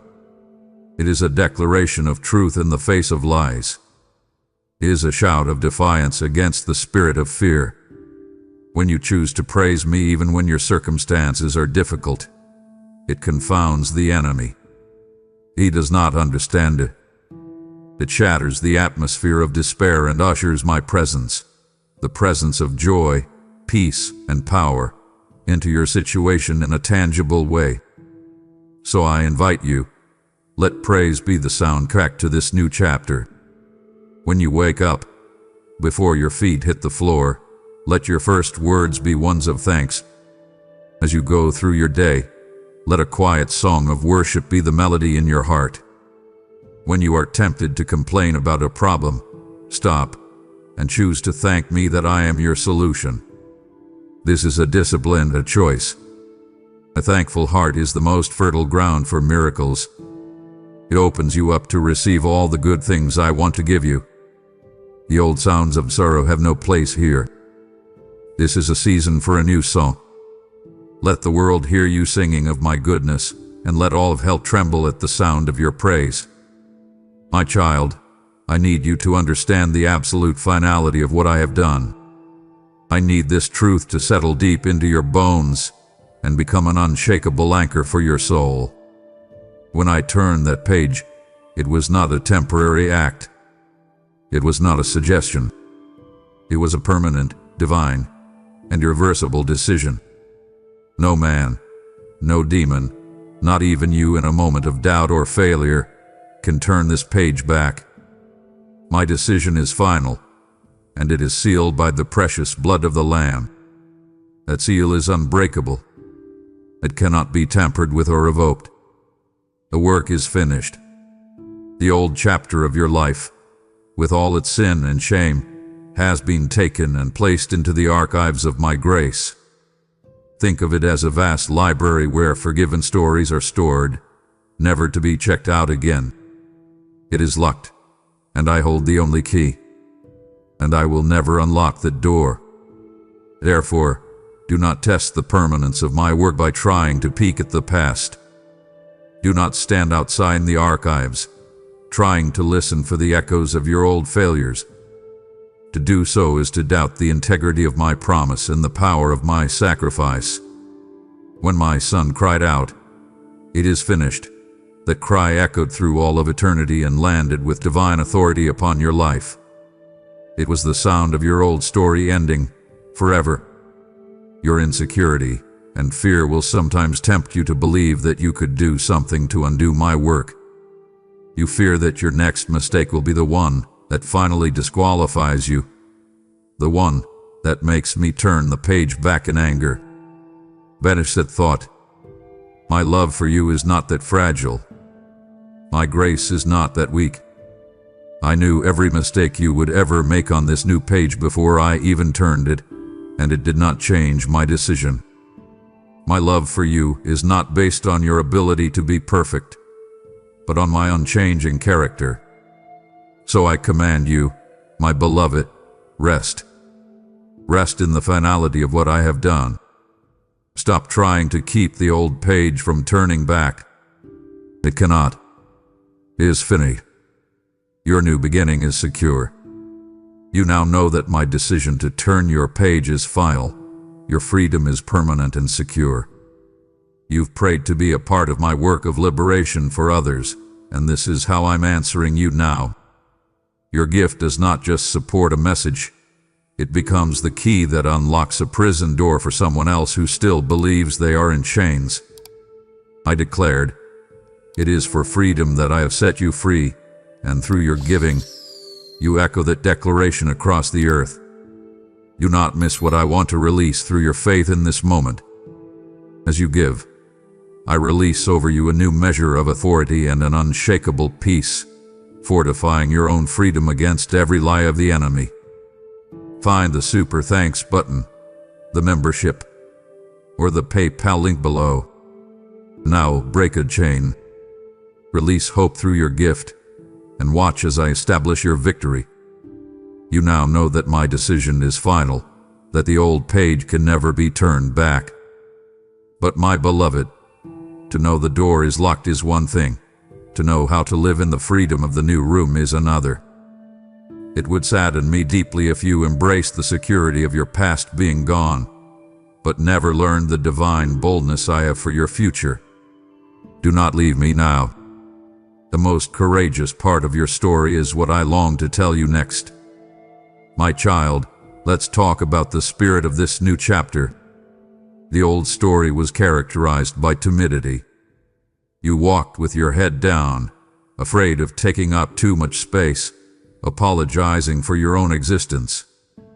You were ruled by a spirit of fear, fear of failure, fear of rejection, fear of what others might think. That spirit belonged to the narrative of condemnation and shame. But I have not given you a spirit of fear. That is not the equipment I provide for this new journey. The Spirit I have given you, the Holy Spirit who now dwells in you, is a spirit of power, of love, and of a sound, disciplined mind. Therefore, this is a chapter on boldness. I am calling you to step into the roles I have written for you with divine confidence. This is not arrogance. Arrogance is confidence in yourself. The boldness I am giving you is confidence in me and you. It is a quiet, steady assurance that because I am with you, you cannot ultimately fail. When I ask you to speak, I want you to speak my truth with love, but without apology. When I ask you to act, I want you to act with the conviction of one who knows they are on a divine assignment. The time for playing small is over. I have created you to reflect my glory in the world, and that cannot be done from the shadows. This story, the one we are writing together, calls for a hero. And I have called you to be that hero, not in your own strength, but in mine. You will face giants in this new land, but you will face them not with the timidity of a frightened shepherd boy, but with the boldness of a future king who knows his God is with him. You will be asked to take risks, to step out of your comfort zone, to be a voice for the voiceless. Do not shrink back. The spirit of timidity will whisper that you are not qualified, not ready, not good enough. You must recognize that whisper as a relic from the old, finished chapter. The spirit of boldness I have given you declares that you are fully equipped, fully empowered, and fully approved by me. Stand up, my child. Lift your head. This is a chapter for the courageous, and I have made you brave. My child, whenever you are tempted to doubt on this new page, whenever the story feels uncertain and your faith begins to waver, I want you to do something. Look down. Look at the footnotes I have inscribed at the bottom of this page. There you will find irrefutable evidence, a library of proof of my faithfulness that stretches across generations. These are not just old stories. They are your family history, the legal precedents for the promises I have made to you. There you will see the story of Abraham, who I asked to step out into the unknown, and I made him the father of nations. You will see Moses, a man full of fear and excuses, whom I used to deliver my people with a mighty hand. You will see David, a forgotten shepherd boy, whom I anointed king and called a man after my own heart. You will see Paul, a persecutor of my children, whom I transformed into the greatest apostle. You feel at times that your struggle is unique, that your situation is an exception to my grace, that your past is too messy or your future too daunting. But these footnotes are my answer to that lie. Your stories are proof that I am a promise-keeping God. They are a testament to the fact that I specialize in using imperfect, fearful, and broken people to accomplish my glorious purposes. Your life, my beloved, is the very next chapter in this great testimony of my love. You are part of a royal lineage of faith. The same God who parted the Red Sea for Moses is the God who is making a way for you. The same God who gave David the strength to defeat Goliath is the God who is empowering you to face your giants. Their God is your God. Their victories are not just inspiring tales, they are a preview of your own. Do not read these stories as if they are about superhuman heroes you could never emulate. Read them as stories about ordinary people who served an extraordinary God, the same God who is with you now. Your faith is the blueprint for your own. Their struggles are a comfort, showing you that you are not alone in your questions or your fears. And their triumphs are your inheritance. So when you feel your faith is small, borrow from theirs. Stand on the shoulders of the giants of faith who have gone before you. Let their testimonies be the stones you use to build your own altar of remembrance. This new page of your life is not a standalone story. It is beautifully and powerfully connected to the grand, sweeping epic of my faithfulness. And you, my child, are a vital part of it. The last chapter of your life, the one we have left behind, felt barren, didn't it? It was a desert, a vast and lonely expanse where you felt nothing could grow. You poured out your heart, your tears, your energy, and yet you saw no life, no fruit. You looked at your life and saw emptiness. You felt unproductive, purposeless, like a dry and thirsty land with no water. You watched others around you flourish, their lives seemingly vibrant and full, and it only intensified the ache of your own barrenness. You began to believe that this was your lot in life, to be fruitless, to have nothing to show for your pain and your striving. You accepted the lie that you were a spiritual desert. But I am the living water. I am the God who makes rivers flow in the wasteland. And I am now turning your desert into a garden. The turning of this page was not just a change of scenery, it was a change of climate, a change of the very soil of your soul. I am pouring out my spirit upon you like a refreshing, life-giving rain, and the ground of your heart, which you thought was dead and hard, is becoming soft and fertile again. This new season, this new chapter, is for bearing fruit. I am cultivating within you the beautiful, supernatural harvest of my spirit. Love, joy, peace, patience, kindness, goodness, faithfulness, gentleness, and self-control. These are not things you can produce through your own effort. They are the natural result of your life being connected to mine, the true vine. Prepare yourself for an abundance you never thought possible. Where there was once the fruit of bitterness, you will now produce a harvest of love that will heal relationships. Where there was once anxiety, you will bear a fruit of peace that will calm the storms around you and within you. This fruit is not just for your own consumption. You will produce a harvest so abundant that it will feed many. Your life will become a source of nourishment and hope for the spiritually hungry people I place in your path. They will taste the fruit of my goodness in your life, and they will want to know the gardener. Your life will become a living, breathing testament to my glorious ability to bring life from death, to turn the most barren of deserts into the most fruitful of gardens. My child, in this new chapter, the enemy knows he cannot drag you back to the old page, for I have sealed it shut. So he will try a new tactic. He will try to pull you forward into the anxiety of pages yet unwritten.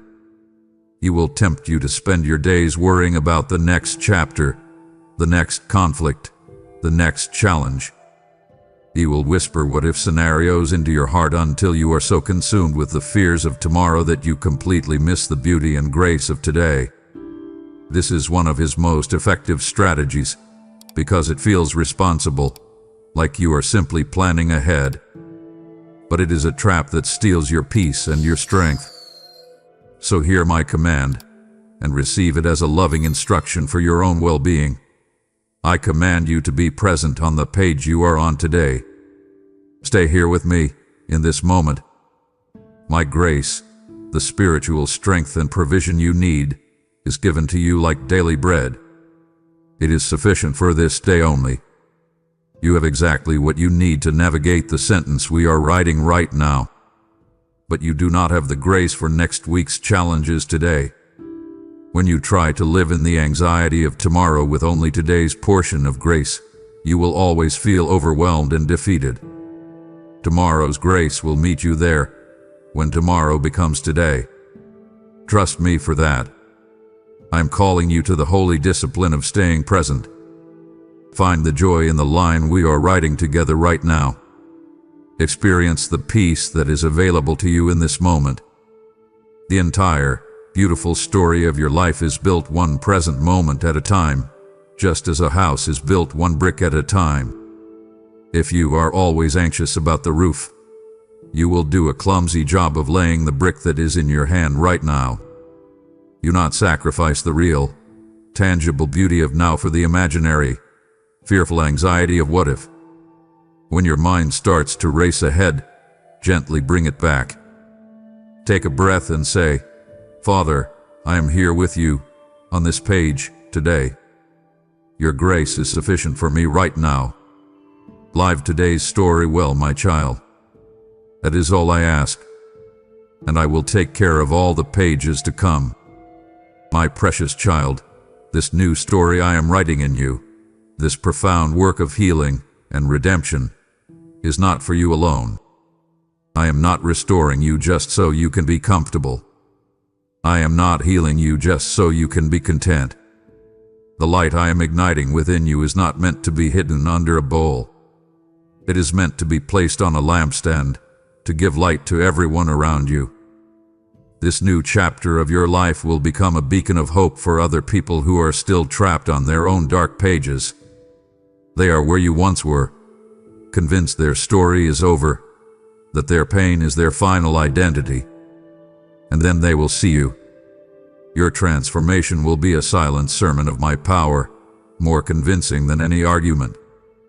When people who knew you in your last chapter see the peace in your spirit, the joy in your eyes, and the boldness in your step, they will be confronted with a beautiful, undeniable truth.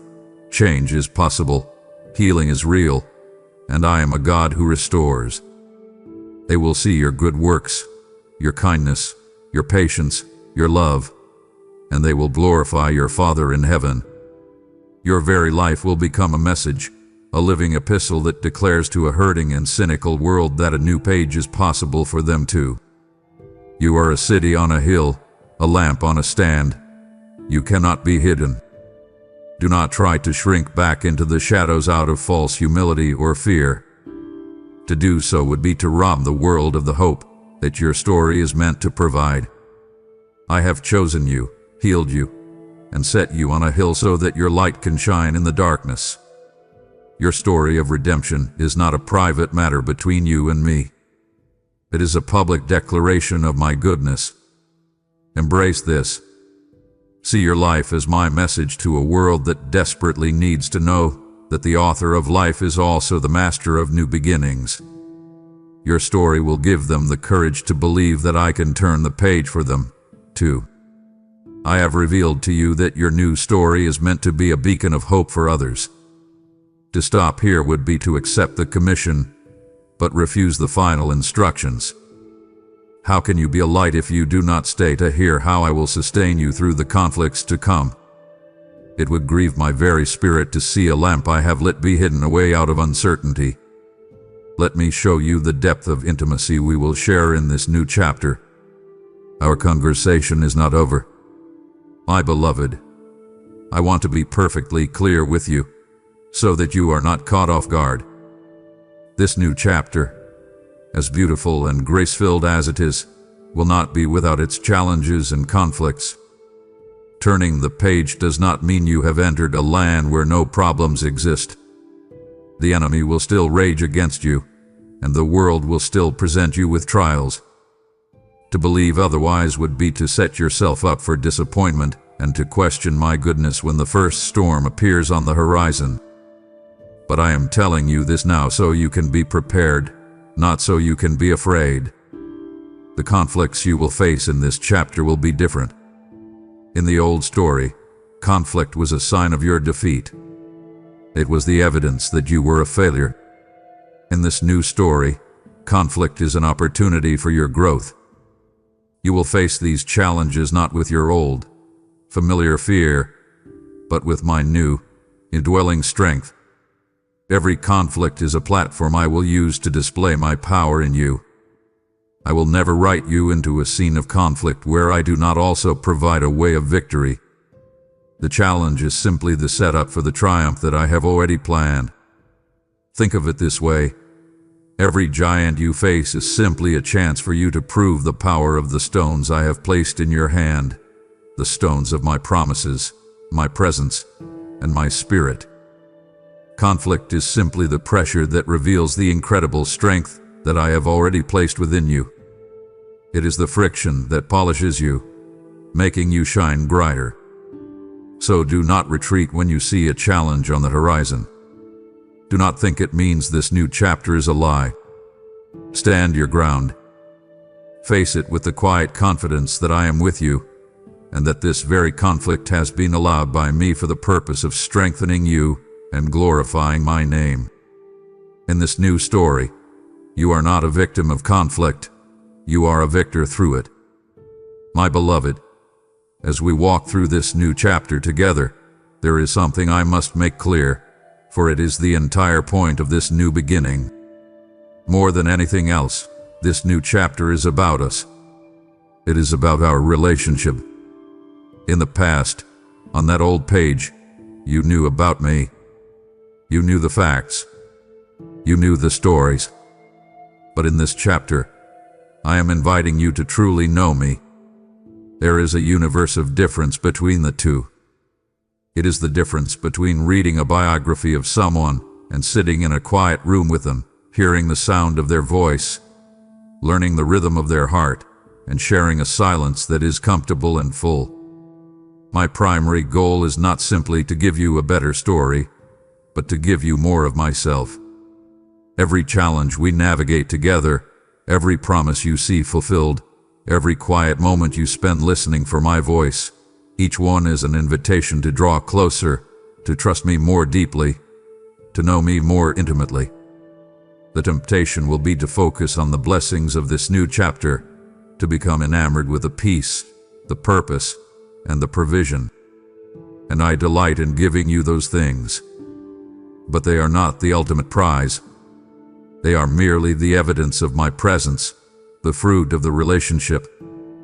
The ultimate blessing of this new page, the true treasure you have been seeking your entire life, is my constant, abiding presence.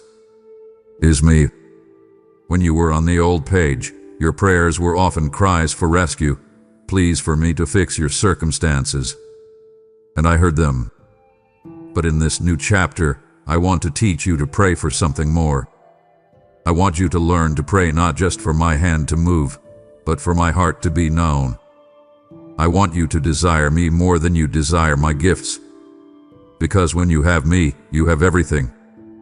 When you find your satisfaction and your identity in me, the author, the plot of the story becomes secondary. You will have peace not because your circumstances are perfect, but because you are perfectly safe in my care. This, my child, is the great invitation of this new season, to move from seeking a better life to seeking the giver of life. Everything else is just a beautiful consequence of that pursuit. Listen to me, my child, and let this truth remove the pressure of perfection from your shoulders. There will be moments on this new, clean page when your hand slips. There will be times when you grow tired or distracted, and the line you write with me will be crooked. You will stumble. You will make mistakes. You are not suddenly immune to error just because the chapter has changed. When this happens, the instincts you learned on the old page will scream at you. Your first reaction will be to despair, to believe that you have ruined this pristine page, that you have failed the test and stained your new beginning forever. You will be tempted to panic, to try and hide the mistake, or to scribble over it in a frenzy of self-condemnation. Do not do this. When you falter, when you write that crooked line, your instruction is simple. Do not hide. Do not despair. Do not try to fix it on your own. Immediately, without shame, bring your mistake to me, the master author. Show me the flawed line.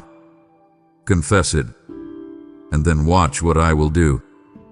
My grace is a divine eraser. But more than that, I am an expert at weaving what you see as a flaw into a flawless and even more intricate design.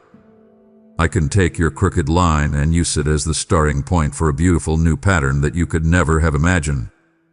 My most stunning works of art are often born from what the world, and you, would call a mistake. Your stumbles in this new chapter do not disqualify you. They only serve to deepen your dependence on me.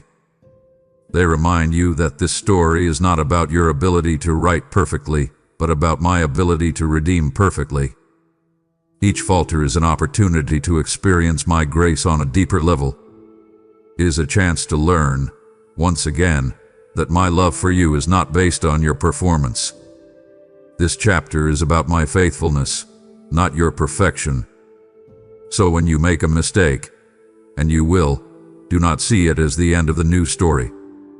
See it as an invitation to lean more heavily on your co-author, to watch in awe as I turn your error into an occasion for my glory. There is no mistake you can make that is bigger than my grace. My beloved, as you begin to experience the peace and joy of this new chapter, as you feel the healing and taste the freedom, there might be a temptation to think, this is it. This is the destination. You may be tempted to build a home on this page and live here forever, fearing that anything beyond this might not be as good. But as wonderful as this chapter is, and it is truly wonderful, it is not the end of the book. It is not the final resting place. It is a beautiful, necessary, and glorious part of the journey, but it is merely preparation for even greater glories I have in store for you. What I am doing in your life right now is a foretaste, an appetizer, a preview of the wonders I have yet to reveal. With every page I turn with you, your capacity for joy, for peace, and for purpose will expand. Think of it like a muscle. The weight you are lifting now, the blessings you are carrying in the season, are making you stronger. They are increasing your spiritual capacity so that in the next chapter, you can carry even greater blessings and walk in an even deeper purpose without being crushed by the weight of it. I'm always leading you forward, from glory to ever-increasing glory. The peace you feel now is just the beginning. The purpose you are discovering is just the seed of a mighty tree. The intimacy you are building with me is just the introduction to an eternal friendship. So I command you, hope in me. Do not let your current comfort become a ceiling on your faith. Do not believe the lie that this is as good as it gets. With me, the story only gets better. There are pages ahead filled with things that you have not even thought to ask for, joys that your heart cannot yet contain. So receive the goodness of this chapter with a grateful and open heart, but do not cling to it. Hold it with an open hand, always ready to turn the page with me when the time is right. For I promise you this with all the authority of my name, the best is truly, always, yet to come. Your future with me is an endless unfolding of goodness, and we have only just begun. And so we come to the end of this conversation for now, but to the beginning of your new story. Let this be the closing thought, the great truth that undergirds every page we have discussed and every page we have yet to write. If you forget everything else, remember this. I did not turn the page because I was angry with your past. I did not turn the page because I was disgusted with your mistakes or impatient with your slow progress. I turned the page for one reason, and one reason only, because I love you with an everlasting, unconditional, and all-consuming love. Love was the force that moved my hand. Love was the authority in my voice when I declared the old chapter finished. It was love that looked at you, trapped in your pain, and said, "No more." It was love that bore the cost to purchase your freedom and to provide you with this clean, new page. Love is the ink in which your new story is written. Every promise is a declaration of my love. Every act of grace is an expression of my love. Every word of guidance is a whisper of my love. The entire framework of your new reality is built with and sustained by my love for you. So rest in this, my child. Let this be the final word that silences all your fears and all your doubts. Before you were anything else, you were loved. And when all is said and done, you will still be loved. Let the knowledge of my love be the ground you stand on, the air you breathe, and the light that guides your path. Do not strive for love. Do not perform for love. Simply receive it. Bathe in it. Lie from it. For you are my beloved child, and that is the beginning, the middle, and the end of everything. That is the final word. My child, the final word over your life is love. My heart has been poured out for you, and I know you have asked how you can pour out that same love to others. This is it. Let my love flow like a river through you to reach a parched and thirsty soul waiting to hear these words. When you give through Super Thanks, membership, or the PayPal link in the description, you don't just send money. You send my very heart to someone who feels forgotten. I told you that you love because I first loved you, and this act of giving is the divine cycle in motion. Your obedience now is a prophetic act that will release a wave of my love back into your own life and household. I will fill your cup until it overflows. Now go. Pour out what you have received, and partner with me in covering the world with my love. My beloved child, our conversation for now is complete, but our story together is just beginning. The old page has been turned by my own hand, and the clean, bright promise of a new chapter lies before you. You have heard my heart, and you have felt my love wrapping around you, declaring your freedom and your new identity.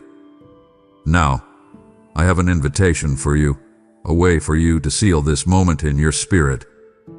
Your faith is not meant to remain a silent secret. When you declare a truth, it takes root more deeply within your own heart and becomes a beacon for others who are lost in the dark. So I invite you now, if you have received these words and believe my promise for you, to make a declaration. Let your voice and your hands join in agreement with what I have done. Go to the space below this message and write with your own hand the words of your new beginning. Declare it for all of heaven and earth to witness. Write, "My page has been turned. I am ready for my new chapter." Do this not for the sake of mere words, but as a powerful act of faith. Let it be the first sentence you consciously write on this new page, a stake in the ground that says you are stepping out of the old story and into the new one with me. And if my spirit places someone on your heart, someone who you know is still trapped on a painful page, share this message with them. Be the vessel of my hope that reminds them that the author of life is always ready to turn the page. I love you, and I am so proud to call you mine. I am eagerly waiting to write this beautiful story with you. Amen. If you believe in me, your Heavenly Father, Then like this video and leave a heartfelt amen in the comments. If you want to stay closer to me, then subscribe to this channel.